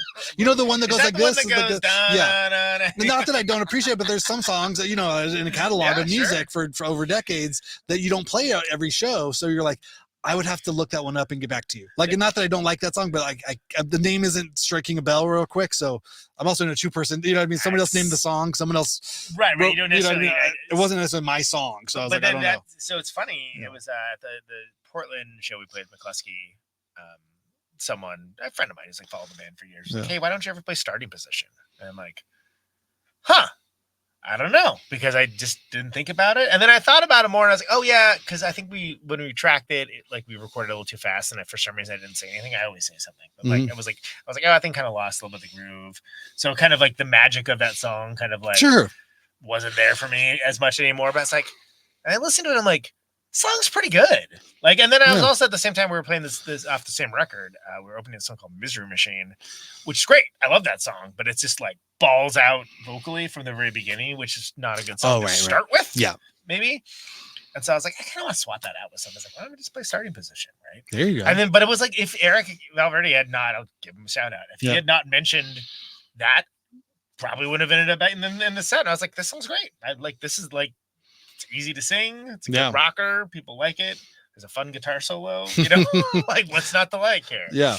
I've done that with like on Spotify. Like I'll see like what this, why is this song has all these plays. And like, I don't know what that is. And then sometimes it's like, what? Why? Yeah. But I also go, well, we probably should play that one in the set. I don't know. Yeah. Must be the thing that like, let's put that one in there. Like, okay, well, I could learn that one again. It doesn't take much to do. Yeah. And that's sometimes it makes sense. Quid pro quo, when Trumpy was saying that like every day for a while, we got something like 30,000 plays on that song. Wait, what? When Donald Trump was saying the words quid pro quo over and over again, and I don't like it was, but like, okay. But people were searching it, and your song was coming up, and the song was coming up off of the Art of Murder record, which is the Hannibal Lecter record, and I don't know, probably made about $40 off that or something. Wild. Yeah. Can you donate it to like an anti MAGA thing, or like child or like reproductive rights organization, just to like I want nothing good to come from this man. Yeah, I would rather have like every safe town or whatever it is, or whatever. It was a crappy way to earn a pittance from streaming services. Yeah, sure. I guess. I was like, all right, I guess it's cool that people maybe they like the song. I don't know. Sure. They heard it. Yeah, they heard it at least. I mean, there was that record was there was a time period where when the NBC Hannibal show was going that just off SEO. Well, I mean, it's a concept record by Hannibal Lecter, so these kids, I presume they're kids. Oh, okay, gotcha. Horny housewives, I don't know, are all throwing the songs on playlists and like. Wow. And it was like we had some strange bedfellows. Let's put it that way. I had some, but it's like okay. Were you getting put on playlists and things? Yeah, they were all like music inspired by. Oh, I see. Well, not really. It was before that show, but okay. I mean, I'll take it. Anyone wants to engage in my weird concept records? Sure. Yeah. What are you gonna do? Yeah. How else are you gonna work? Yeah. That's a funny one. I never thought about that. Like, that's probably good. It's probably a good thing. You know what I mean? Like, I'm sure there's a bunch of weird prog rock that's about Dune. It's gotten a lot more like, probably Guns for Love or something. Like, re-examine the Toto catalog. Oh God, you're right. Yeah. They've blown up in their own kinds of ways. There's a million ways. Sandwriter has a whole. I don't know if it's a record about Dune, but they have a song called Chris Knife and like a few other ones that are like, all right, I've read Dune. It makes sense. Yeah. We know where you're coming from. You're pulling from the same stuff. Right. But it's it's that's something where it's kind of nice as an artist, like have like a deep catalog of stuff that like you can kind of like. Oh yeah, I forgot about that. That one's good, Yeah. Like I can only imagine because I've got the entire Conan Neutron the Secret Friends catalog. So that's like 10 years of music. As of yesterday, by the way, it was 10 years of recording the first record. Is there any songs you won't play? Like will never be played live.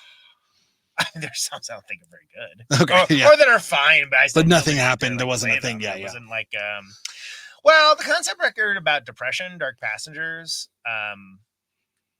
The title song is more or less about suicidal ideation and just deciding that you want to live instead, right? It's hopeful.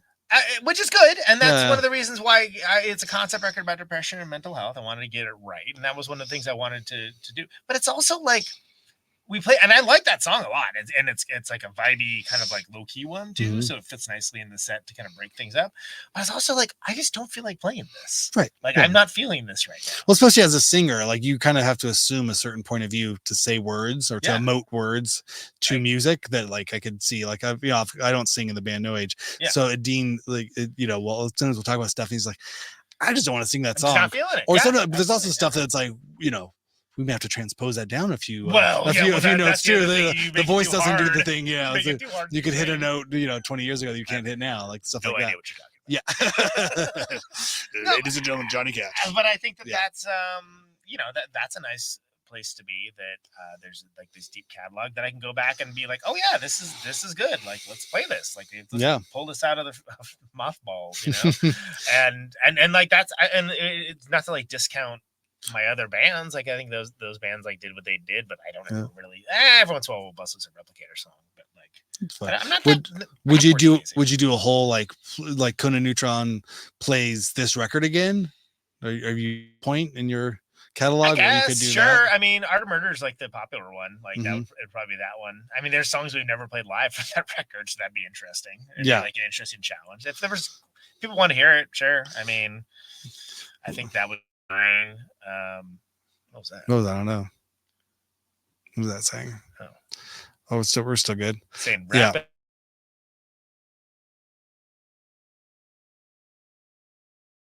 It looks bad there. I don't know. Weird. Okay. Well, it's local recording anyways. Yeah. Like if there was, well, we never got the chance to even do a record release for Dark Passengers. It came out during COVID, right? Oh. So it's like, it'd be cool to do like a thing for that. But it's also like, great. Here's like the the big modeling record that has like half the songs are like pornography era Cure length. Yeah, I was gonna say. Yeah.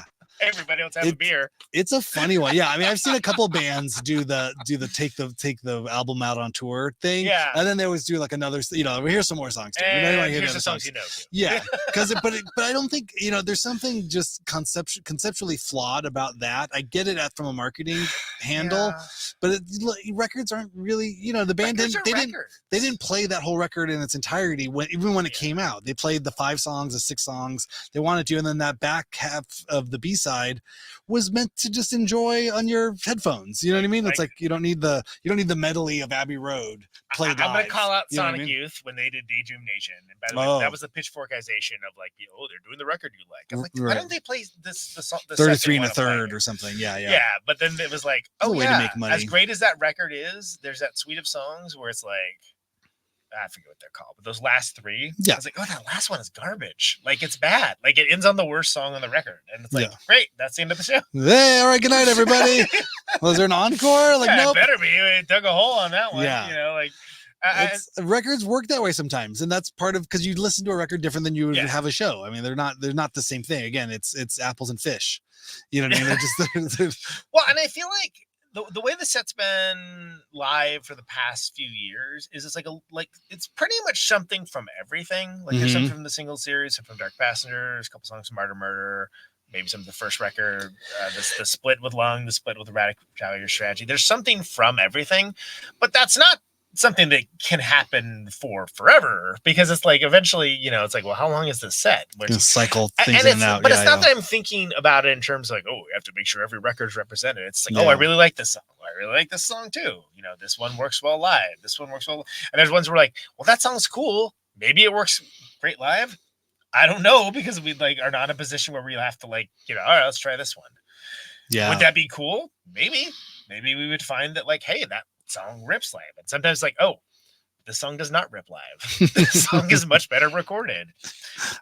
And then there's also the thing like Way of the Neutron, the record that I think when we talked on Hyphenate for the first time last year, we were recording that, and it was like maybe halfway through. Like it's the one I've taken the most time with ever for any record, not the least of which is this band. And I'm really excited about it. And I talked to Tony, I was like, I'd be fine with just playing only songs on this record and nothing else. It's like I feel the same way. I'm like, isn't that crazy? Do it. That's what you're shooting for, hopefully. You're not making stuff you're excited about. What are you even doing? Yeah. Yeah. And so I don't know, was the future hold for that? Well, it's nice to be in a position to have to care about that. I think about Buzz and Dale and what they do. It's like, imagine being like, oh yeah, I'm sick of playing Night Goat. Let's not play that one. Yeah. It's like Night Goat. It's Jesus Christ. But they have so many records. There's you know what I mean? It's it's not like you can't, you know what I mean? Yeah. They cycle things in and out, and they it's whatever makes sense for them at the time. I mean, I think everyone's there's that feeling of you got to shine the penny at some point, just because you I hope if you're lucky enough, you know what I mean, to have fans, you don't really want to completely alienate them. Well, you know what I mean? But it's also, you don't want to alienate them, and you also don't want to become like a jukebox. Right. Oh, we got to play this. I've seen Cheap Trick 3 times. Oh yeah. And they played The Flame 2 of those 3 times. And the time they didn't play The Flame, I was like, yes, we get to hear a better song because they're not eating space with doing The Flame. Wow. But a bunch of people were like, Dream Police. They better hear Dream Police. Is awesome. Yeah. But but I get it because Surrender. They got an audience. I mean, they always play. I feel like they always play Surrender. Yeah. But I feel like they've got an audience that there's someone's gonna want to hear The Flame every night. It's like, well, do we play The Flame or not?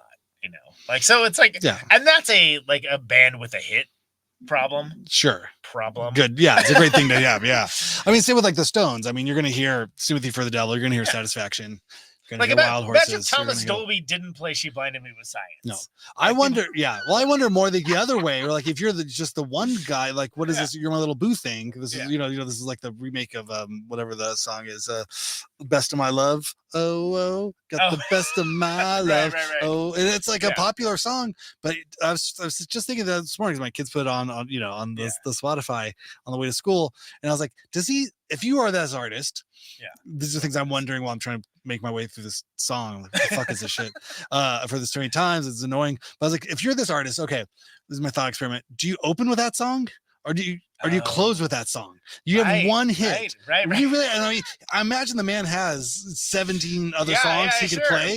But do you do a little cheat in the beginning, like that's your walkout music, your big hit, like everybody was super pumped, and then you maybe give a biography, like I'm so glad whoever loves that song, I love that song too. I've been working a long time. Here's some of the songs I started out with, and you might kind of do a one man show of like, we're gonna play that song. We're gonna do it, guys, but I got 45 minutes to kill up here, or whatever it is, like David Johansen of New York Dolls had like a special that he did something kind of along those lines. And I was like, that's a pretty cool idea.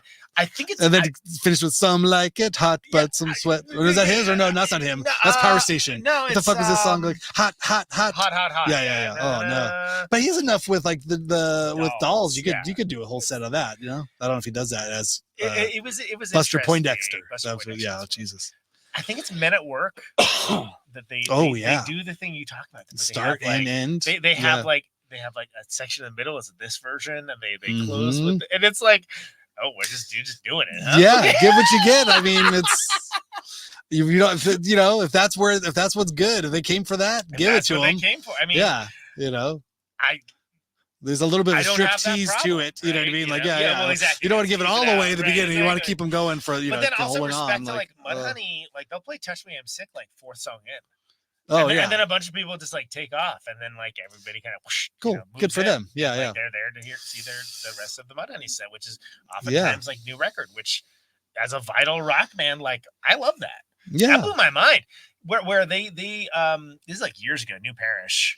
And so and then all the people like woo, those guys with the beers, definitely they all like took off, and then Mark like put down the guitar and just sang for a bunch of songs. It was whatever record that was, I don't even remember. And I was like, God, this is like if I just saw this band and didn't know any Mudhoney song, I would be like, this band rips. What's their deal? And all these people just like didn't even like they just weren't even interested in seeing something new. They just wanted to hear the thing they wanted. Have you interviewed Mark? I've not interviewed Mark. I've had Steve Turner on. Oh, okay, I'd love to have Mark on. Mark's great. He used to do the right. I'll believe it when I hear it. Yeah, he used to do the mail order at Sub Pop. Yeah. All of our records we'd get from Sub Pop for like the merch stuff. It was always like had his name on it. Like I was like, that can't be right. Is that right? That can't be right. Let me put down the world. I've had Steve Turner on. I would love to have any member of Mudhoney on. Past or future, talking about you. Right, Dan. Yeah, right. These people aren't that hard. Yeah, I guess we got to find him though, because Mark's not really he doesn't do social media. He doesn't do all that stuff. I wonder, can you just call Steve? Hey, can you put in touch with Mark? Probably, right? I mean, it wouldn't be uncalled for. Like the lead singer of your band. Put me in touch with him there. Wouldn't care. Yeah, or you could probably just call like the Sub Pop offices.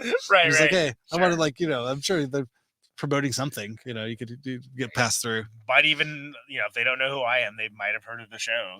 Of course, I know. How do you work with record labels? Do you ever reach out to record labels or like PR people? Like, what is your level of that stuff? Yeah, there's a bunch of PR people that hit me up, and some record labels hit me up too. That's great. It's sometimes every once in a while will be like, oh shit, awesome, cool. Yeah, and sometimes it's like, fun. I don't care about that. Yeah, can pass on those things, but yeah, I'm it's like, oh, I'm going to complain about getting free stuff. Oh, I get all this free music. Terrible. Right. Well, I guess all music. I was going to say, free product, free press, free like vinyl, when people are like, something. Looking forward to a record. It's like, oh yeah, I've been listening to that for a month and a half. Oh, I see. Yeah. Right. Kind of thing where it's like, but okay. When people look at it like it's huge perk, it's like, yeah, but I dedicated a huge part of my life to this show. Yeah, and technically it's research. It's a thing. Work. Yeah. It's like I make it look like it isn't, but it is work. Yeah, I'm not like sitting here like playing me the world's smallest violin or nothing, No. but you know, like, whatever. I love taking a swing every once in a while with somebody just on Instagram. Do you ever hit people on Instagram? I've done that before. Yeah, sure, absolutely. Yeah, I've got a pretty low success rate with it. But I love taking the chance. I don't mind. You're still swinging. Yeah. I'll still, yeah. It's still, but I feel like it's. I mean, I don't know. There's no other way to do it. But I know I get hit up by strangers on Instagram. I get You know hit what I up mean? by It's not a bad strangers. thing. It actually happens. I see it. You know. I get hit by strangers so often, and like usually like, hey, listen to my thing. Oh right. First of all, hello. What's your name? No. You know. Check out these tracks. It's like, come on, man. Just you're probably more honest than I am. I usually like, sounds great. Thumbs up emoji. Keep up the good work. And I'm not saying I don't want people to send me stuff. It's just for me, I would be mortified to send a stranger like, yo, check out my new record. Like, just like, no, actually, you know what? That's more information than they do. They'll just be like, here's the link. Here's the new record. Okay. You know, I'd be like, I would, you know, like maybe I'm an old school dude where I'd be like, hey, you know, I really like your stuff. You know, like your playing was inspiring to me, et cetera, et cetera. Yeah. You know, we made this record, you know, if you're interested in checking it out, here it is. Mm-hmm. You know, and then if somebody takes the time to do that, I actually I usually do. If there's a story to it. Yeah, for sure. But it was just like, you know, going immediately for the cup and the balls. Then, like, oh, I see. That's the version of that. Yeah. Here you go. Like, yeah, it's annoying. Like well, you don't want to be served, like serviced, you know, in that kind of way. We're like, oh, hey, my job as a PR person or as a distributor or whatever it is, like to send you all this stuff, and you're like, this now has become spam. Yeah, I don't want spam. Like I'm gonna treat this in the manner in which it was given. Yeah, I'm gonna go ahead and just put this in the trash because you just sent me like spam. You just sent me trash. Maybe there's something in there, but because you like tried to hide it because in an envelope that made me look like it was a credit card or something. Like now, you put the pill in the cheese. So yeah, eat it. Yeah. It's like I just come on, yeah. Can't do this. Yeah, I'd rather the sincerity approach. Yeah. So in general, I'll hopefully I'm sincere, but it's also just like, hey, you know. Whatever it is, you know, I like your band. I like you. I think you'd be great as a guest on a podcast. Yeah, you know, let me know if it's something you're interested in doing, and then crickets. But it's fine. But again, we can't not do it. Well, I mean, because what if they said yes? That's the methodology we've decided that we like, right? Yeah. You know, I'm still like given the choice. I'm an email guy. I'd love an email. Of course, but again, that's an email. But you can't always get an email. Yeah, I would still. Yeah, I still want to get Sean Yelsit from White Zombie on the podcast. Oh yeah, she's super cool. Dangerous Monsters was the surf band that she was right, or Famous Monsters. Famous Monsters. Yeah. There's Delicious Monsters. Oh, I know. Well, yeah, Destroy All Monsters. Yeah. I saw them. I think with Manor Astroman. That sounds right. A long time back. Yeah. I bet Sean would talk to you. Why not? Why wouldn't she? That's what I said. Yeah. But apparently that's not the case. Yet here we are. We find ourselves there. But she does like cool graphic design. She does wallpaper. She does all this cool stuff. And I was like, that's a hyphenated thing. We got it. This is great. This makes sense. It's right down the line. That's so for me. That's still my white whale. As I put that out there. Okay. If anybody's got a connection to Sean from White Zombie, I follow her online. I don't know. Yeah. She put out a great book. Okay. Of all of her like tour stories and tour pictures and tour ephemera. It was amazing. I bought that at an airport. I read that. coming full circle. Yeah, that was one of those like expensive airports. Food? Yeah. Oh hey. Yeah. Oh my god. Yeah. I like reading a book on an airplane. But I do too. Yeah. What are you reading now? What do you got? I was reading. What's the last thing I was reading? I was going through actually the Doom Patrol graphic novels. Oh, okay. Which was really, really good. Like I read it. I don't know anything about them. Well, they made DC. I know there's and it's sort of like they made a HBO Max TV show that's very good, and it's sort of like the Umbrella Academy, more or less, like ripped it off entirely. Okay. Peace and love. Yeah. But it's very funny. It's Grant Morrison, so it's like his whole thing. Okay. But very clever, very absurdist, very dark humor.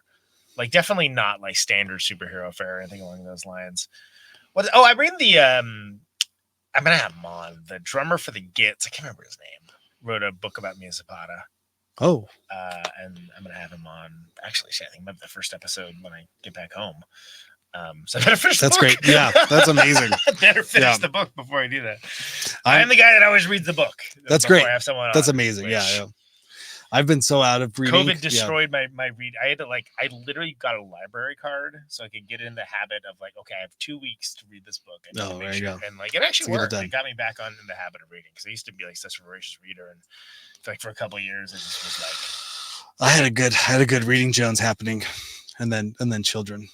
Yeah, children really. Around, yeah. Well, it's not just distraction. It's the thread of energy that's left at the end of the day or whenever there is.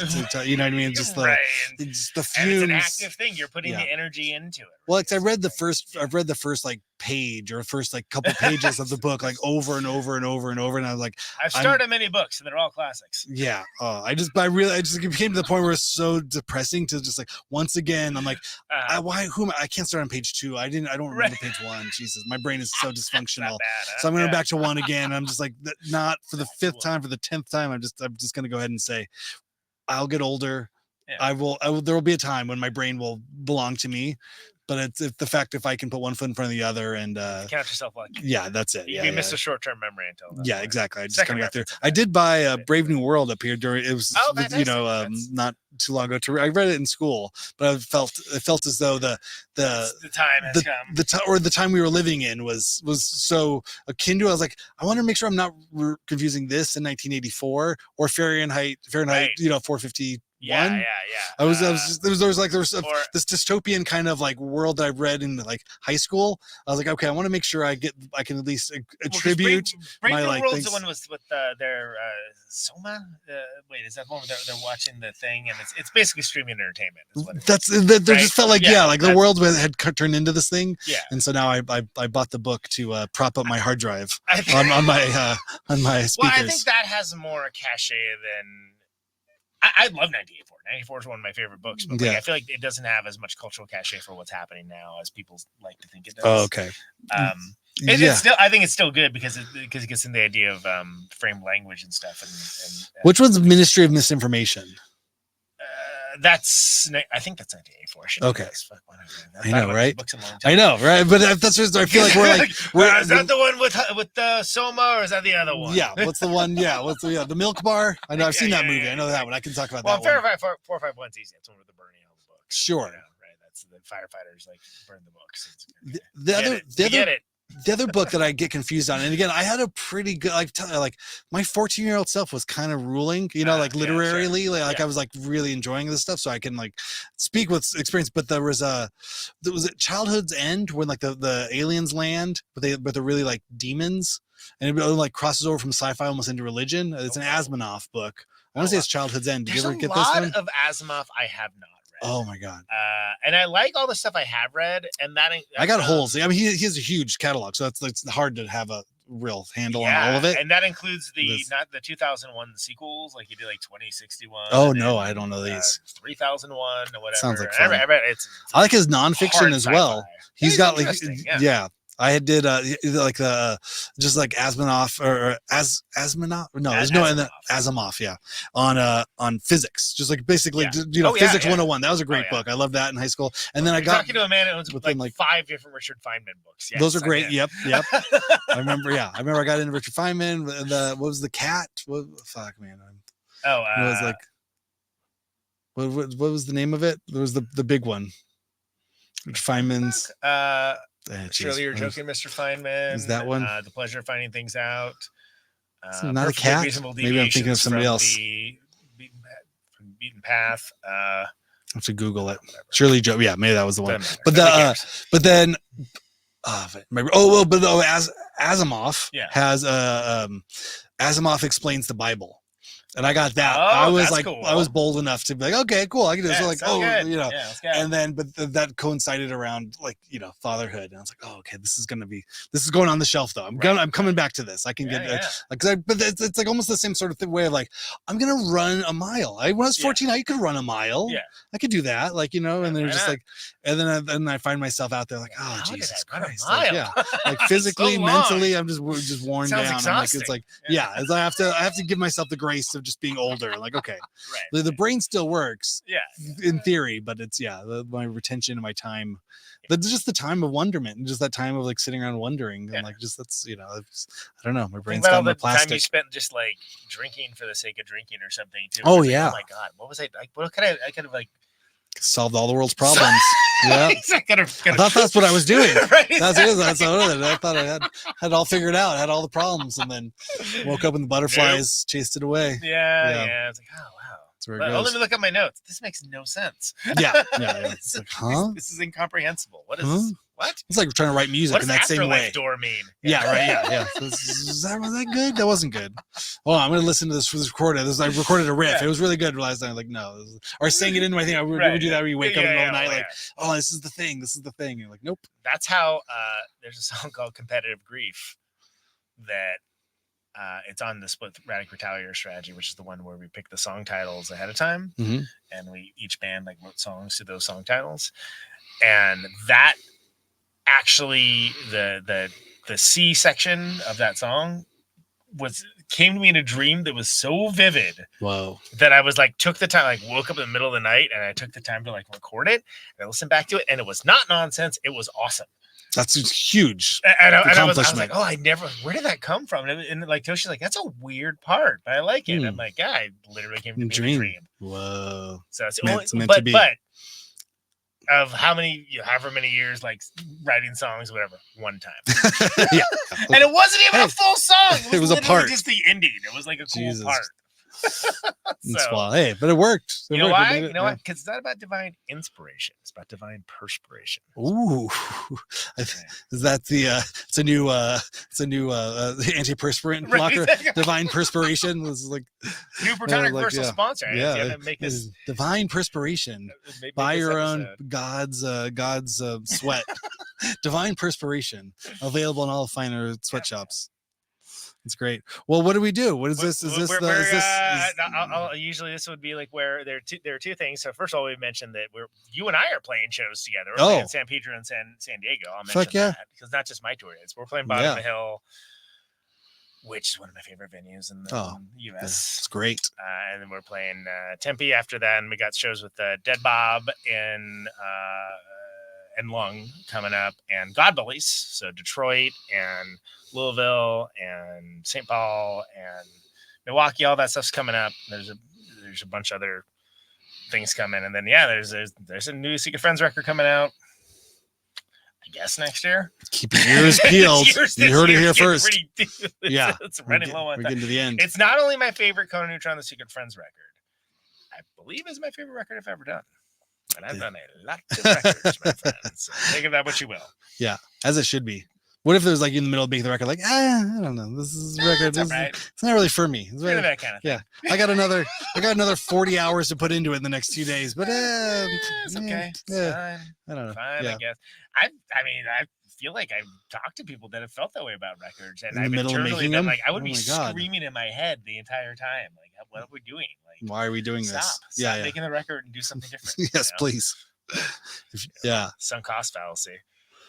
I mean, that's. I guess that's the show. That's episode 400. Is that good? Did we go long enough? Is that 400? That's way long. That's over long. Oh, okay. Yeah, I usually go for an hour, but I wanted to make sure we got the full run of this.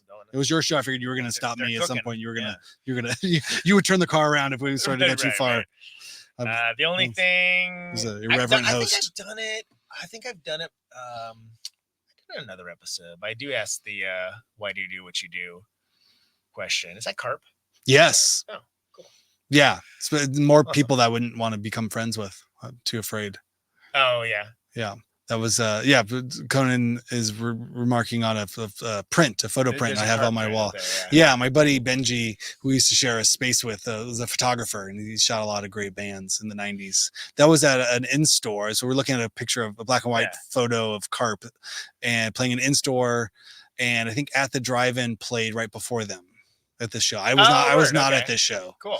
But I'm a fan of the band. He gave me this photo, and I said, I'm going to put this up. I used to be pretty good friends with Jared. My old band used to play a lot with the Whip, the band, pretty big business, post Carp. And I was friends with Scotty too. But so sad, yeah. Yeah, that's a bummer.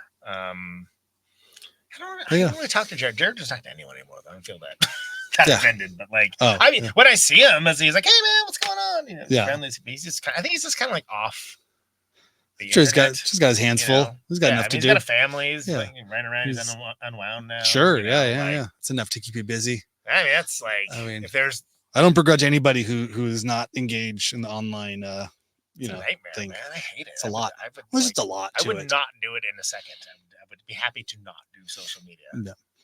I've regulated myself to a point where I'm comfortable with it. Like I promote the podcast. Yeah. And I'll engage with whatever like I've made it a mission to really post uninteresting things or that are very interesting to me. I should reframe that. Things that I think are horribly interesting. Again, I think it's my art to post uninteresting things. Well, I think it's the power of the podcast where I realize like the more niche, more like specific and more like dirty, like dialed in, drilled details are far more interesting than any kind of vague, like widespread, you know, kind of like.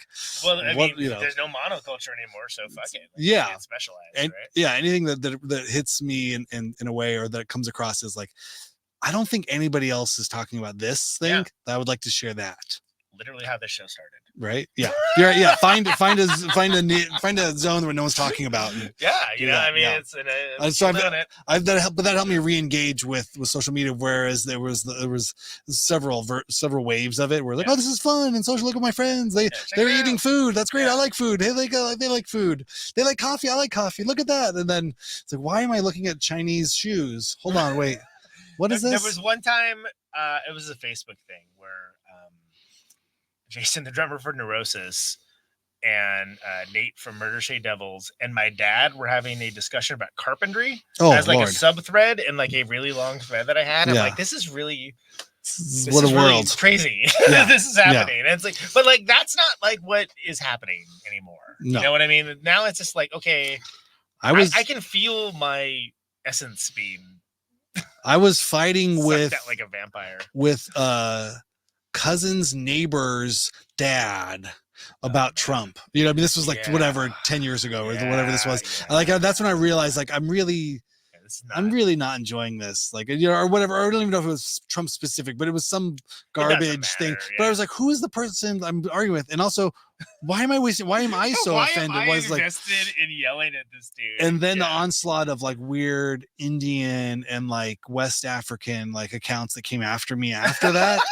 The onslaught of people that I was like, I shouldn't laugh. That's horrible. No, but this was like the layer, I came to be burned out on social media for a reason. Yeah, it was things like this. You know, that's just one of many things where it's like, what am I doing? It's like I'm wasting my own time. Right. I have no one to blame in this cesspool of garbage except for myself for being there. It's like you can't go to the strip club and like, all these people are disgusting. What are they doing here? And it's like, well, you could just leave. You don't have to be here. Instead of going there and judging everybody else for being terrible, it's like you're the person that's a great analogy. Yeah. Like, why am I paying and why am I spending so much time here if I don't like it here? Exactly. So I could just leave. Why are there such small portions with the food? Yeah. It's like, no. Okay, I'm in the wrong place looking for the wrong thing here. I'm not on social media to if you're not in there to argue with your uncle's neighbor's dad, then you know what I mean, then maybe it's not really the place for you. By the way, follow Protonic Reversal on all social medias. Your neighbor's uncle's dad is there and he's really excited to talk to you about the news of the world. I'm so blown away that people whose predominant social media is Instagram only follow me and don't follow the show, thinking that they're still seeing all the episodes of the show. I'm like, no, you see like 1 out of 10 maybe. Yeah, like if I remember. I didn't start another page for the show for that reason because I figured I have enough problems with just my own person. Like my name will be the show now. Like there will be there's no Zool or there's no Dana, only Zool. There is no Randy. There's only the show here. If you're curious, just go to the show. For the longest time, I did the same thing, and I think it was like 3 years ago I finally started a show account because it honestly was this, that there were episodes of the show that were competing with attention for like when I had shows to play or records or whatever, and like I was like, this is. Because again, if we lived in an internet where you could just see the things you wanted to see, right, I see what you're saying. Yeah. But the algorithm is the algorithm, right? So it's one of those things where like I have to separate these things. But then it's like the show, I don't know, like half as many followers as I do. And then people will like, if I do post on my account about the show, people are like, oh yeah, cool. And you're still doing the show. You're still doing the thing. It's You're like, oh, why don't you follow the show account and you can hear all about it, or like, I don't trust anybody. I have enough. I have low numbers of followers on my own. I don't need to have another thing that has low numbers of followers, or more things like more plants to water. Is how I kind of look at this point. It's like, okay, I can barely keep the plants alive that I have. Yeah, I don't even know if it was a mistake to do it, but I don't know. But like when I made it, I was just like, I hope this isn't a terrible mistake. I may have just doubled the work I needed to do. Right. Well, you're the only one to know if it's a mistake because it's like how much work goes into it all. But it's like now I don't have to. I can promote the episode with Bob Burt from Sonic Youth. And, it's great. I saw it. It just came out and not have it like walk over my tour dates. Right. Like oh, I see what you're saying. So it's God like, damn. Okay, that's good, I guess. You're a better man than I am. Yeah, I can't even keep up because I just felt like it was the thing too, where like the game is the goal line's always moving. Like it's not my. Yeah. It's like I can't even. I'm not even playing the game because I got so little invested in it. Right. But it's like, and it's not my game. I don't know. They took the ball and moved it all the way over there. Now I'm doing this game here. Like, I'm supposed to like pay for this now. I've done experiments. Yeah. I've done disengagement from social media for long periods of time, and like how it tries to entice you back in. It's like, what? You think this is what I'm here for? Like, I'm offended, Yeah. But it's like it gets so desperate to be like, check out all the stuff you miss. It's pretty cool, isn't it? And it's just like, God, no. This makes you want to stay away. You're so sad. This is so sad. It's like the pack of cigarettes coming over. Like, did you smell this ashtray? Right. There's a great ashtray here. Remember when you smoked? It was great. Somebody threw up in this one. Hey, you're like, no, that's not the part of the side that I liked. You're misidentifying the part that was interesting of this. That was attractive. You think I was into that? That's not the part of it. Yeah. Good Lord. Okay. Thank you. Yeah, 400. Thank you, Randy. Here's to another 400. I will see you on the 800th episode. Yes. Same bat channel. We'll be looking at the same copy of Brave New World and a card poster. Hopefully I will have read something by then. Right. All right, everybody. Oh, hey, can I give a plug? My name's Randy Randall, and I have a podcast called Hyphenate at 2 hours and 20 in here. If you're interested, you could go search the word hyphenate, which is impossible to spell. I've supposedly I'm a great speller. HYPHEN ATE, yeah, Jesus Christ. I'm tired. That's so Hyphenate with Randy Randall. Look for Randy Randall. I'm also playing a band called No Age, NOAGE, and you could find us on all the places we do those things. And we've got records out. I also have a solo band. I do solo records. If you're just if you're generally interested. If you're in a general anesthesia and want to know more about what I'm doing or have any kind of surgery coming up and you're looking for a soundtrack to listen to during your surgery, I can highly recommend my solo albums. They're 88 minutes of ambient music that are great. What are you doing here? This is life here. I'm just promoting myself, man. Hey, I will say I listen to Hyphenate regularly. Oh my God! Thank you. You are too kind. You regularly reach out when I do something that's not embarrassing. I appreciate that. The embarrassing things I don't hear from you so that's good. I appreciate you keeping that to yourself. Good show. Of the quote unquote newer shows, it's one of the better shows. It's a good hook. I appreciate it. Yes, I think fans of your show, if they've made it 2 hours and 20 minutes into this of my yapping with you, that they might like this. So check it out. Give it a shot. I'm even on one of the episodes. Was in the first 10, I think. It's early on. That was, you were super kind. I remember we came back late from Raging Waters. I was sunburned that day. And I was like, we got to do a podcast. All right, I'm going to figure out how to do this thing. Make it work. Probably sounded a lot like this episode. Yeah. Who knows? What did it sound like? What did we talk about? I don't remember. Yeah. It was great. We had a lot of fun. Listen to it. Yeah. Well, thank you everybody for listening. Thank you, Conan, for having me. Thanks for congratulations on 400. Good time. Yeah. It's a lot of episodes. It's a lot of internet. Yep. All right. Take care, everyone. Bye.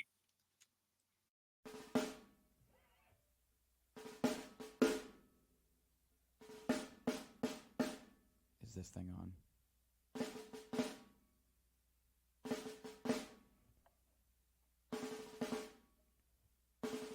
Can you hear me now?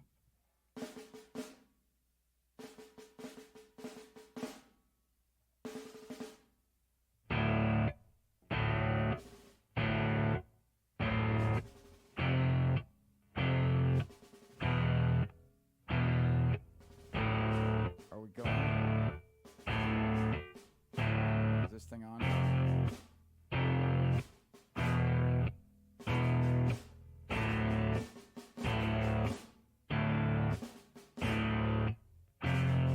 Test. Can you hear me now?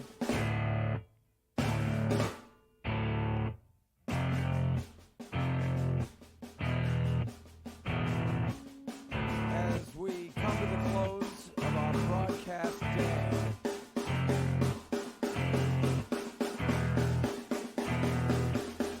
this is my farewell transmission.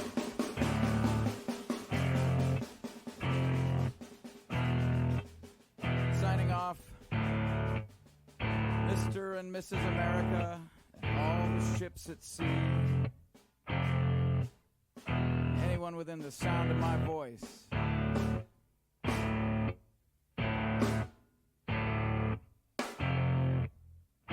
I've got 50,000 watts of power. I want to ionize the air.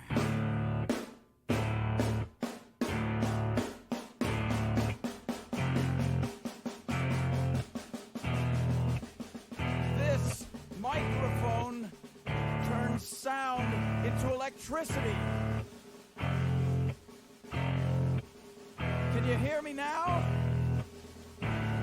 Out on Route 128, dark and lonely. I got my radio on. Can you hear me now? Can you hear me now?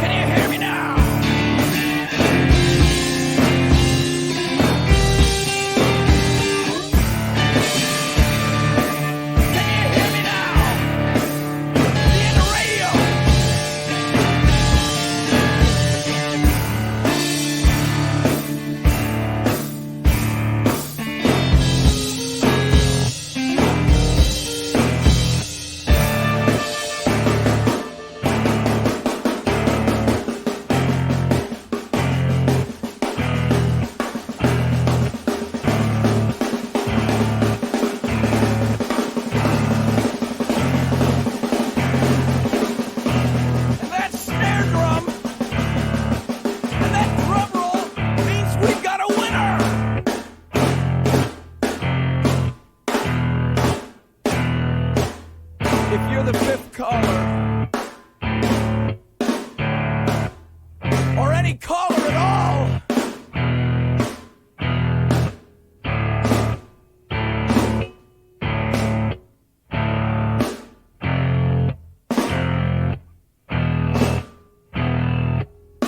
Welcome to my top 10.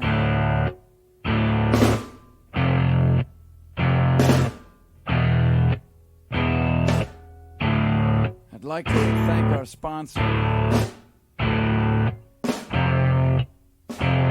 But we haven't got a sponsor. Not if you were the last man on Earth. She was prepared to prove it. This one goes out to a special girl.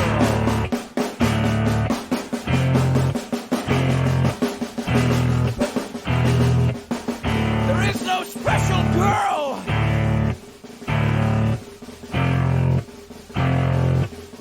It's the end of radio. The last announcer plays the last record. The last what? Leaves the transmitter. Circles the globe in search of a listener. Can you hear me now? Can you hear me now?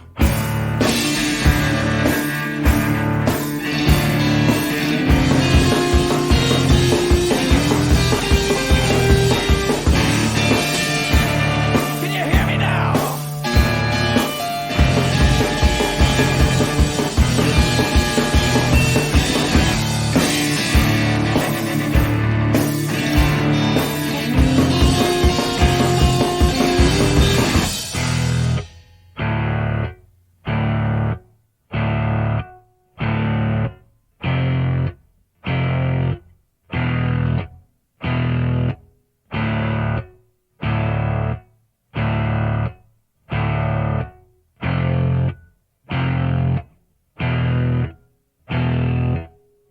Is it really broadcasting if there's no one there to receive? It's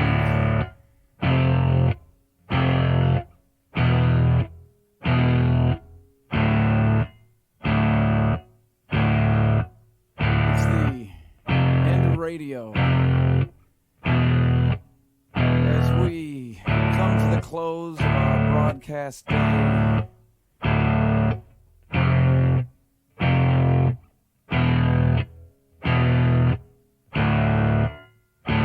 got my radio on.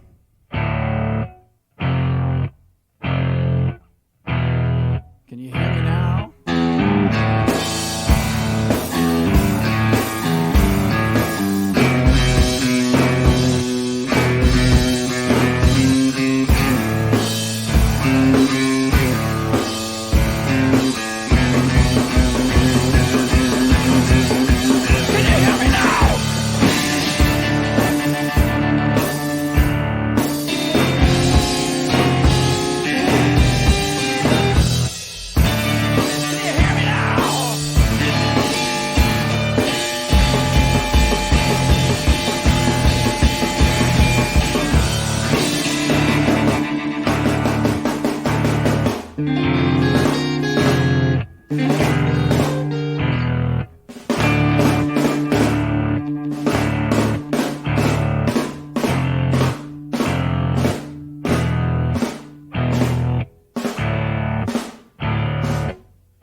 This is a test!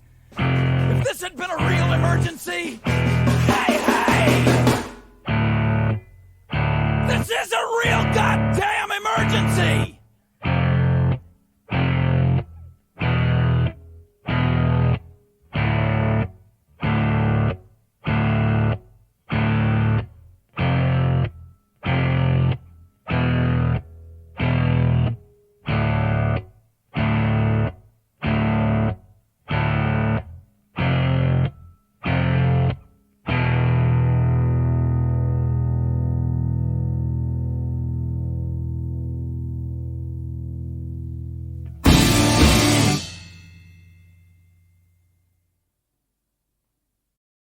Willing to admit that these are all opinions